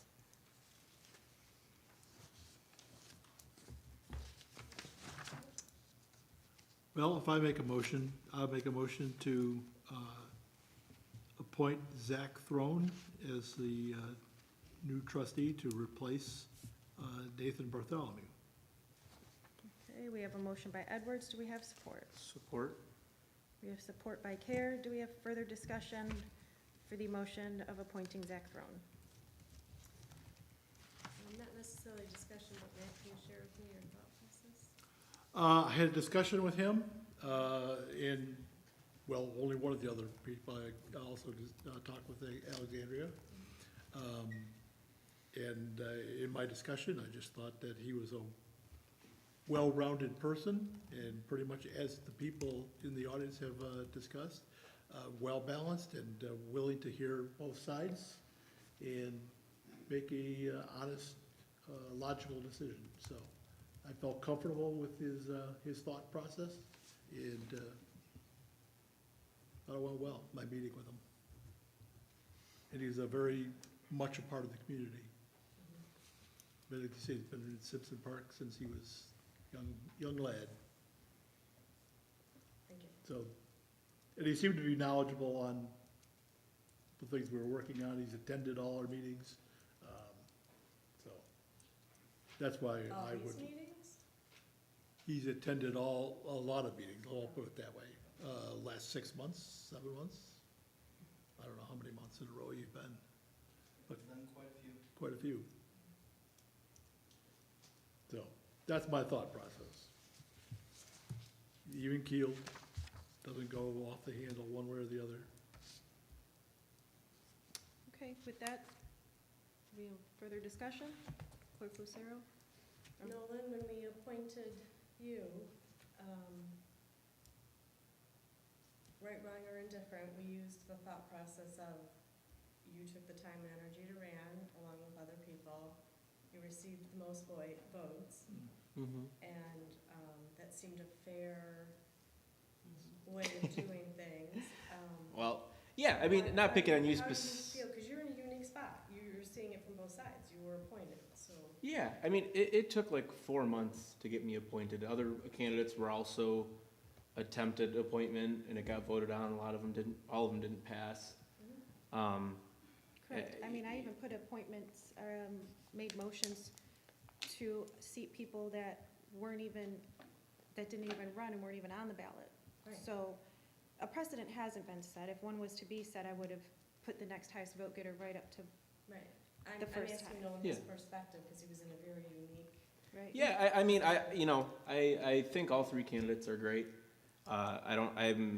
It's exciting that people want to be a part of this after watching many of our meetings. It's exciting someone wants to do it. I think Zachary seems like a great candidate. At this point, I don't think we can fault someone because they didn't run 2 years ago. I think he's a great candidate, and then he'll do a good job. He's called me several times. He seems more than dedicated and willing to do the job, and I have no issue with that. And also, this is a 5 or 6 month seat too. I'm really eager to get somebody sat as well, so we can conduct business. Right. It's hard to do with 6 people. And currently, Nolan, your seat you earned. Right, that was the first partial seat, yeah. Right. Right, that's what I mean. It was a very unique scenario. So do you feel, now that you've run, that's a loaded question.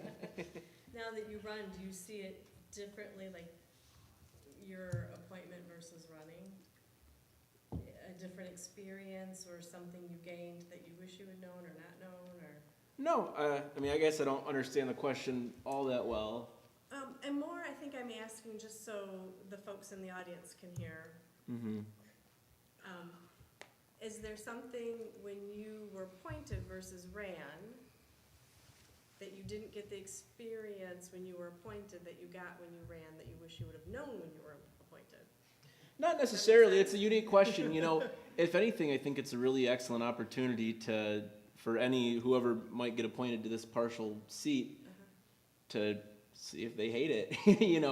That might be a really good opportunity for whoever gets appointed to say, I don't want anything to do with this. I really enjoyed Might actually run the other way. my partial seat, like a year and then 8 months. And obviously I didn't hate it so much that I wanted to do it again. So it's encouraging that, we have 4 seats opening up soon. So to have a new blood, whoever it is, to have new blood in here would be nice. Okay. Thank you. Moving on, Clerk Lucero, would you call the roll? Certainly. President Poznanski. Yes. Kara. Yes. Rosso. No. Edwards. Yes. 4-1. Congratulations. 3-1. 3-1. I'm sorry, I was reading because I put PP. We need to get in 3-1. contact with Clerk Lucero to be sworn in. Moving on to our tree board appointments. I did have 2 interested applications. Have passed them on to the tree board. They've looked at them. They both, well, it's not a requirement. I do like when I have applications to pass them on. I want the boards to have the opportunity to see, maybe contact the people if they're going to be a good fit with that committee. Don't want to be putting contention into a committee if it's not necessary for a committee that's already working well. They have looked at both of them and would approve both of them. So with that, I have the recommendation of Bethany Nayeri and Zariah Mitchell as 2 appointments to the tree board. I make a motion to appoint Bethany Neri and Zahara Mitchell. Support. Okay, sure, I have a motion by Rosso, support by Care. Do we have any further discussion? I just want to add, I was at the tree board meeting and met Bethany and got to talk to the tree board about Zahara, and they are both, the tree board's looking forward to both candidates. Great. They gave their seal of approval. Okay, all in favor of tree board appointments? Aye. Aye. Any opposed? We have none opposed. Clerk Lucero, can you Good please news. make sure to make contact and set up times for swearing-ins? I will. Moving on, Gus, I have your topic on here. For for the road bond, for the consideration of the council, I've had a lot of residents, Gus included. You listen to him fast, huh? I know, I just, right in there. There's been a lot of discussion. We have a large parcel of the village that has not had their roads done. So I at least have it on here for council consideration to get it onto the November ballot. I do have a timeline of August for ballot language. I do believe if approved, we can use our past language, have Mr. Clark just tweak it a bit, possible dates, but I believe we can just possibly just change out numbers, dates. I think the only consideration I did want to ask the council here was, while we're doing this, if we're going to take out 7, did we want to have a question of an additional 2 and include all of the parking lots and do 9? Because at this time, this would at least take care of all of the residential roads, and we would still have no plans for the parking lots. I know we all park in them and walk on them, and you can see what they look like. Do we want to do this all as one? Do we want to separate it and consider that at a different time? I just wanted to lay that out in our minds as we walk this forward. Because that goes to a separate line in the budget, does that have to be on a separate question altogether on the ballot?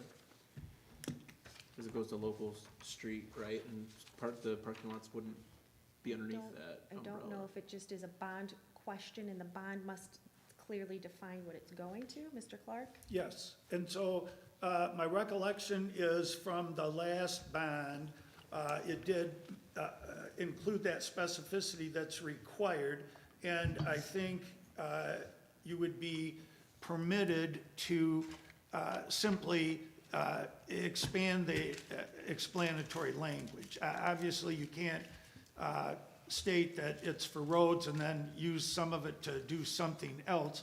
I think as long as the ballot language, if you approve it, as long as the approved ballot language includes the purpose for which the money is being borrowed and for which the payments will be made, I think that will suffice. I think you can do it under one bond.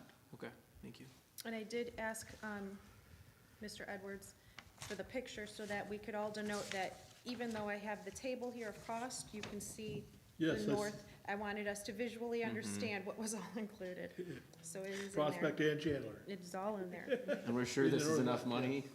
Well, that's what so they had done an estimate, and it was a rough estimate. I asked them to review it. This is the most up-to-date for the current costs. Now, again, we bond for this in November. We put it out for bid.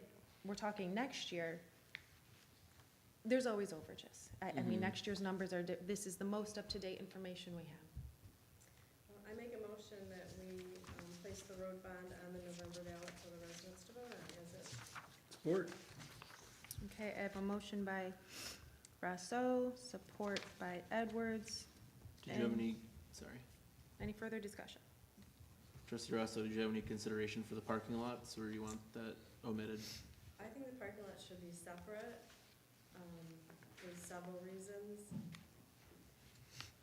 We have budget issues, we may be asking for more money and other things, and I'm not exactly sure if some of the parking lots are in the DDA area, maybe we could work with them. I have a lot of different thoughts on the parking lots. Would rather be more thoughtful than just throw them in. Okay. They might all be in the DDA area. Yes. Well, if we were to make it a separate question, we'd still have to have that ready by August as well. But would you entertain maybe if having it be a separate question altogether on the ballot? Like identifying it different from the roads? If you wanted to consider that, I could ask for a more updated, again, cost estimate to bring back next month. This is gonna include all that extra curbing and all that kind of stuff that we ran into We are gonna last time? walk through, yes, I made sure All the that when they surprises. gave the initial estimate, Yeah. I was very adamant about somebody literally going and looking at all the curb. Thank you. Yes. Yeah.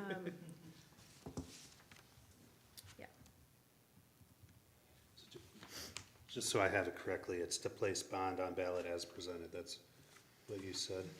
Okay, because I know, okay. Okay, we will work on. Just wanna make sure. Not- Go ahead, is because it- we need a motion. I hope so. We will approve the bond language, we will approve that actual language, but this will at least get us to the next Okay, step. all right, thank you. Because you are gonna have to state the amount to be borrowed, Yeah. not to exceed. So we'll work on that and we'll bring it back in May. Okay. But this at least gets us to that next step.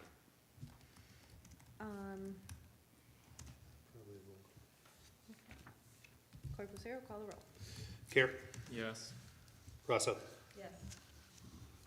Edwards, Yes. Poznanski. Yes. That's what I meant by vote, President. I was like, wait a minute. We're on the road yet. I can, just for fun, make sure to include, under new business for next month, for the parking lots. Estimate up to date. Thanks. Okay, water tower maintenance bid approval. This has been a while in the making. Approved in our budget. We're finally getting to the point where went through, posted the RFP. Our engineers specifically for the water tower is Dixon, and they have made a recommendation. So that's what we're here tonight, and they are itching to know who is awarded so that they can get this on their schedule. The suggested support of Dixon is Fedwa.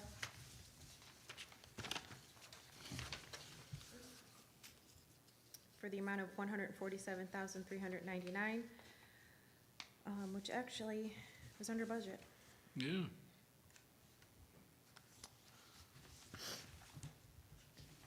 I'll make a motion to approve the bid from Fedwa in the amount of $147,399.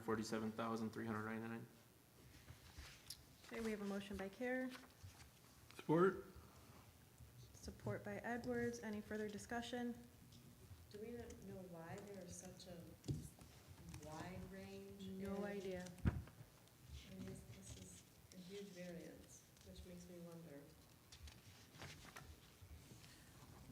A lot of times the contractors are looking to fill the end of the season, because this isn't gonna be started until fall. And the one that's really outrageous, they just throw a price out there hoping that nobody else bids on it, because it has happened in the past. Thank you.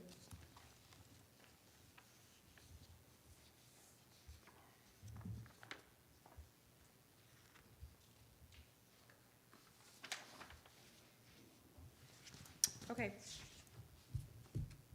Could you please call the roll? Rosso, Yes. President Poznanski, Yes. Edwards, Yes. Care. Yes. Okay. Chief, if you could come to the podium, are the next three items, so get comfy. We have our dispatch purchase approval.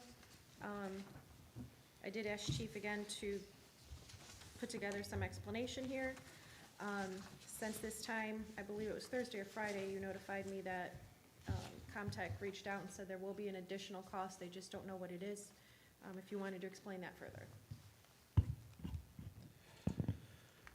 Yeah, so, after a number of meetings with Comtech and Tyler, I believe that that's gonna be the best path forward to reduce our response times back to where they used to be. As you can see, the numbers that came up here, $5,000 one-time activation fee and $1,050 a year annual after that. What isn't included here, Angela didn't know about, she notified me on Friday that the county will charge a connection fee as well. She doesn't know how much that will be. She's asked them to provide us a quote.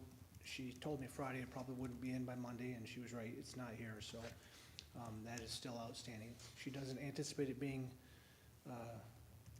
an excessive fee, but she has no idea what it'll be. She couldn't give me a ballpark. Right. And with that, I felt that getting this item on here for us to at least see and be aware of.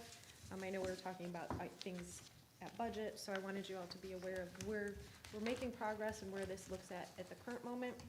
We don't know what the future cost is, so I don't know that we want to make any sort of decision this evening, but I wanted us all to be aware and up to date to current. I appreciate that, because I'm not ready to make a decision. Understood.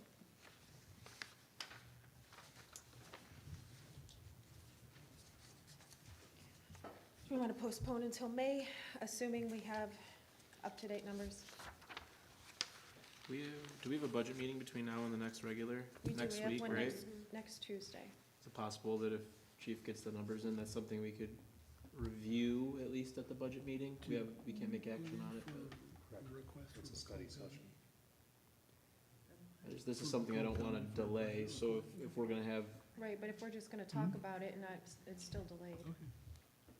right, but if there's something that's somebody identifies that they have an issue with. How about this? I could call a special, should we get it in time? I will call a special meeting prior to a budget meeting, Great, and that can have action. thank you. That would take care of it. They did say that this connection is not something that will happen overnight.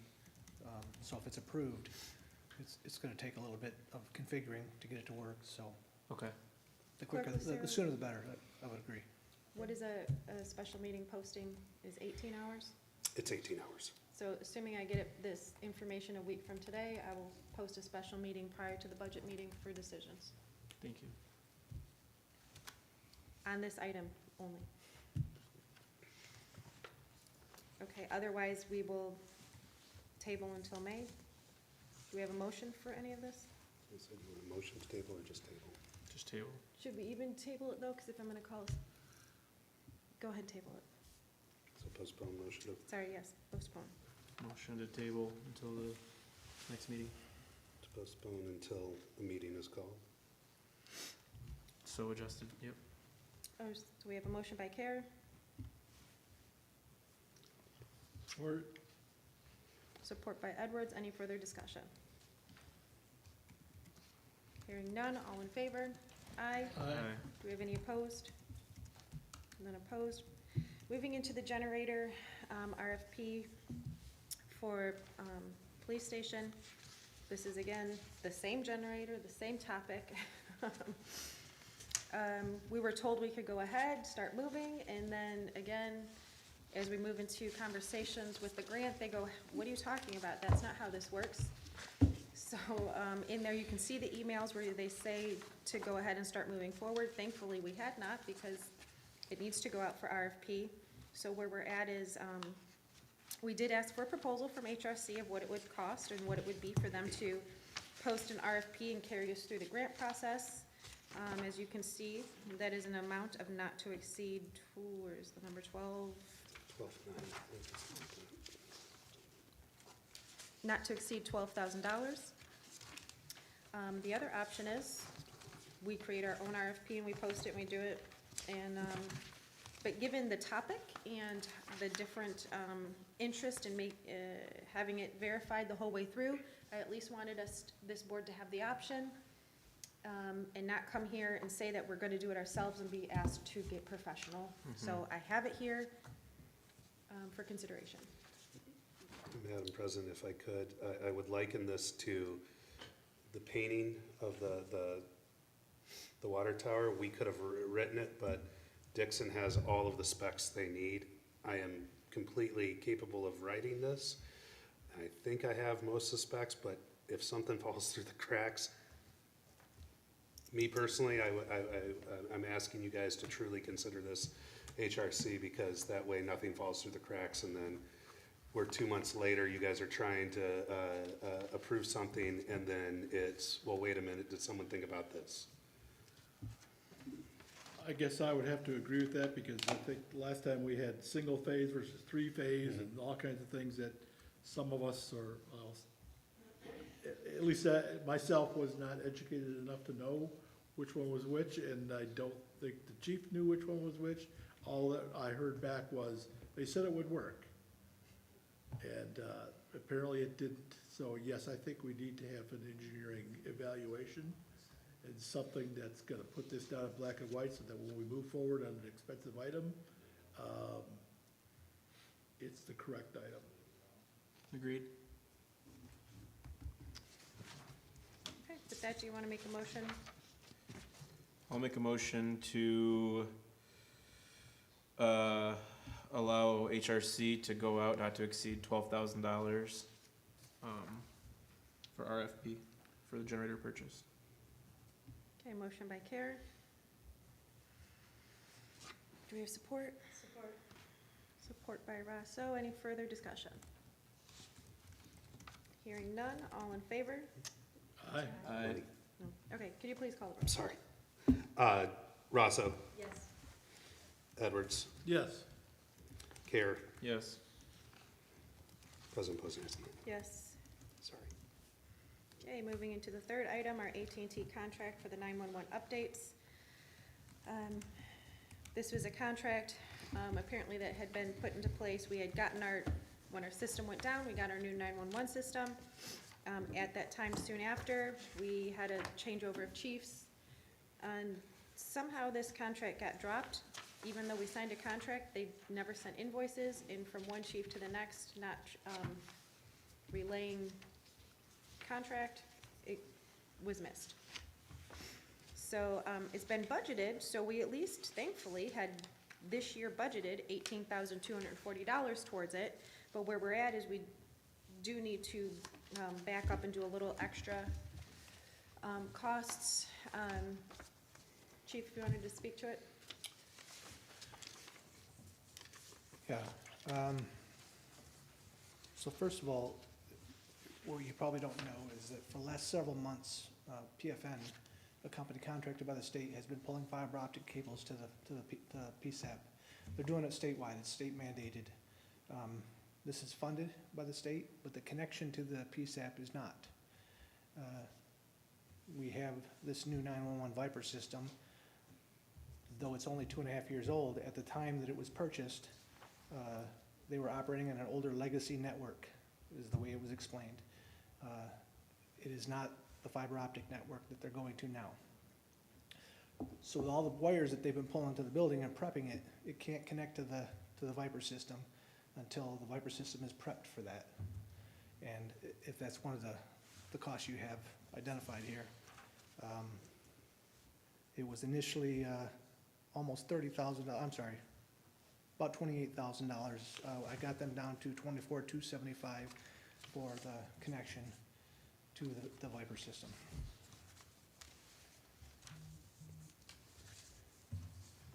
So I did have accounting, if you see option 1 and option 2, I had them pull up, write down, I'm gonna bring out my calculator, I apologize, for that new number.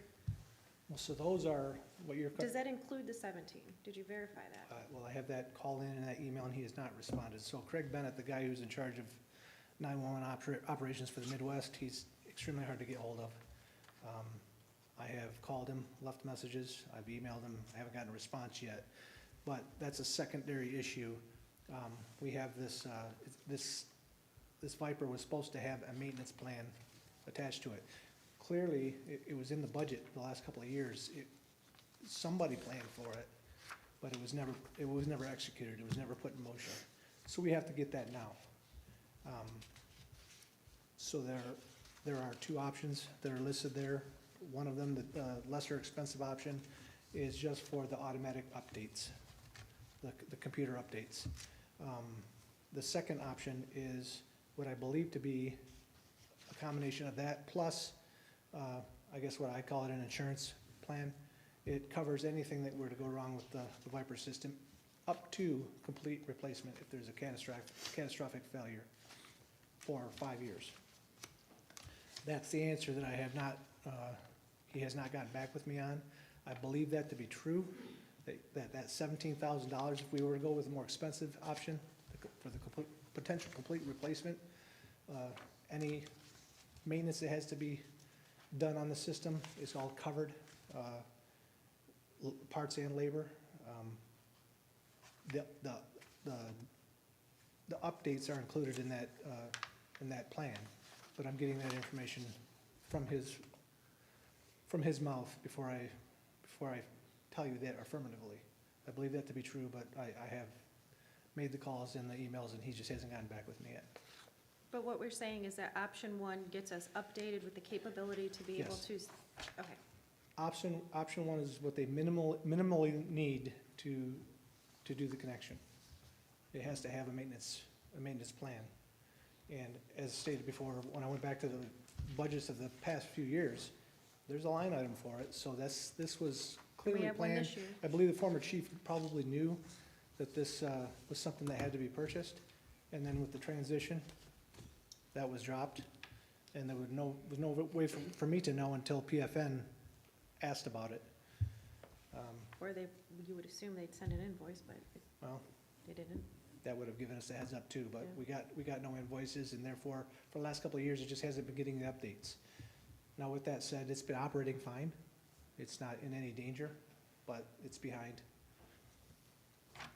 So I mean, we could amend with option one now, and once the chief gets the more Answer. information, I would, we could always amend it again if need be. yeah, I would appreciate that, and that does give us a budget amendment of $3,265.31, of which then ends up coming out of general fund.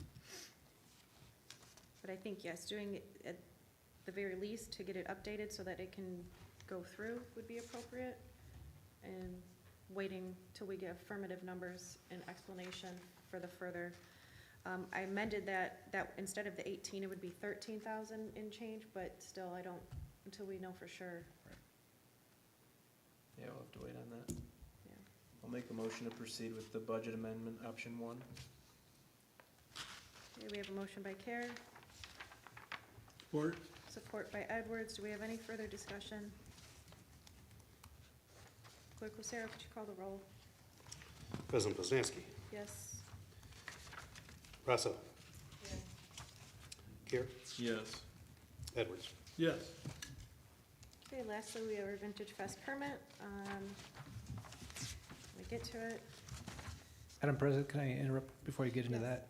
Which kind of parlays into that. What I should have reported earlier, and I failed to, is that I've acquired 8 Archer barricades for the day of Vintage Fest to allow us to lock down the town. I've talked about these barricades before. They're a little bit out of our budget. For 8 barricades, it's well over $100,000, but they'll stop a dump truck. So as many of you may recall, I joined OAK, which is an Oakland County organization that has expanded and allowed membership outside of Oakland County. They had 8 available that weekend, so.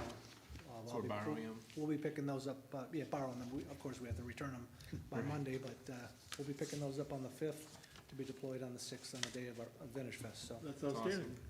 That's great. Okay, so Vintage Fest is for June 6th, 8 a.m. to 6 p.m. is what they're asking for the closure at least. Hosted by the Rotary Club of Romeo. We have contacts of Jacob Newby and Dave Pierce. So will the Romeo Rotary, be paying the expenses for the barricades? No, I don't think there is. No, they're, Not It's a- even like the police time or anything? well, I mean, they put them out, they're already on duty, it's part of During their that day, time, yeah. so no overage or anything? Vintage Fest may cause overages. I don't know how we'll staff that, but similar to Peach Fest, overages and Yeah. cost and Tilson and, Okay. And then is there any reason why, the departments didn't sign off? I do not know, I did Police, not receive the DPW, permit. Fire, usually this is all signed off on before we get it, knowing that they're all on board. Could you speak to that, Clerk Lucero? I cannot. We just got this, and the timing of when we got this, we passed it on. Yeah, I cannot speak to that, sorry. Can we get the? But I do agree, usually it is signed off, or the applicant has signed off the initials themselves. But yeah, I think it's under the mindset, if I had to state, this is something that has gone on multiple years, so it's kind of just muscle memory at this point. I think that's why we just passed it on. So I do apologize for that. I mean, I'd make a motion to approve the Vintage Fest permit, pending the clerk's receipt of department head signature page. So pending, meaning it comes. Pending he receives the department head signature page completed. Okay, we have a motion by Care, I'd support it. support by Edwards. Do we have any further discussion? I'm sure they won't have a problem doing that for us. Sure they won't, but it's a little concerning that it wasn't pre-done. Yes. Yeah, I do not receive the permits myself. But based on the way Nolan's expressed the, Mhm. Yeah, again, I apologize. I should have caught that, and I do apologize, Dennis. They did provide their insurance. And then this does help us get a call into Macomb County for closing down the roads sooner than later. So clerk, will you just make a confirmation at the next meeting for us? Yeah, I mean, I'll work on this tomorrow and send you guys an update. Okay. appreciate it. Thank you. Okay, with that in mind, in the motion, all in favor? Aye. Aye. Any opposed? We have none opposed. Moving into our last public comment, you do have 3 minutes at the podium.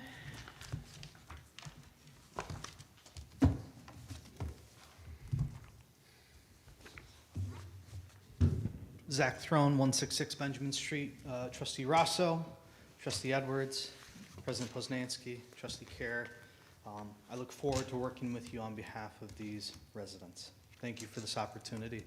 And any residents that hear this, I open my ears to any thoughts, conversations, questions that you have in regards to the direction that this village proceeds forward with.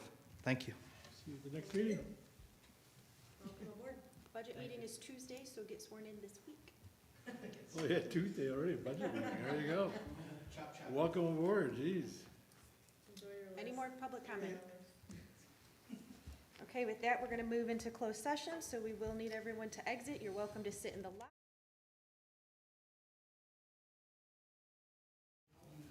Support. We have a motion by Care, support by Edwards. All in favor? Aye. Aye. It is 9:05. Any opposed? None opposed.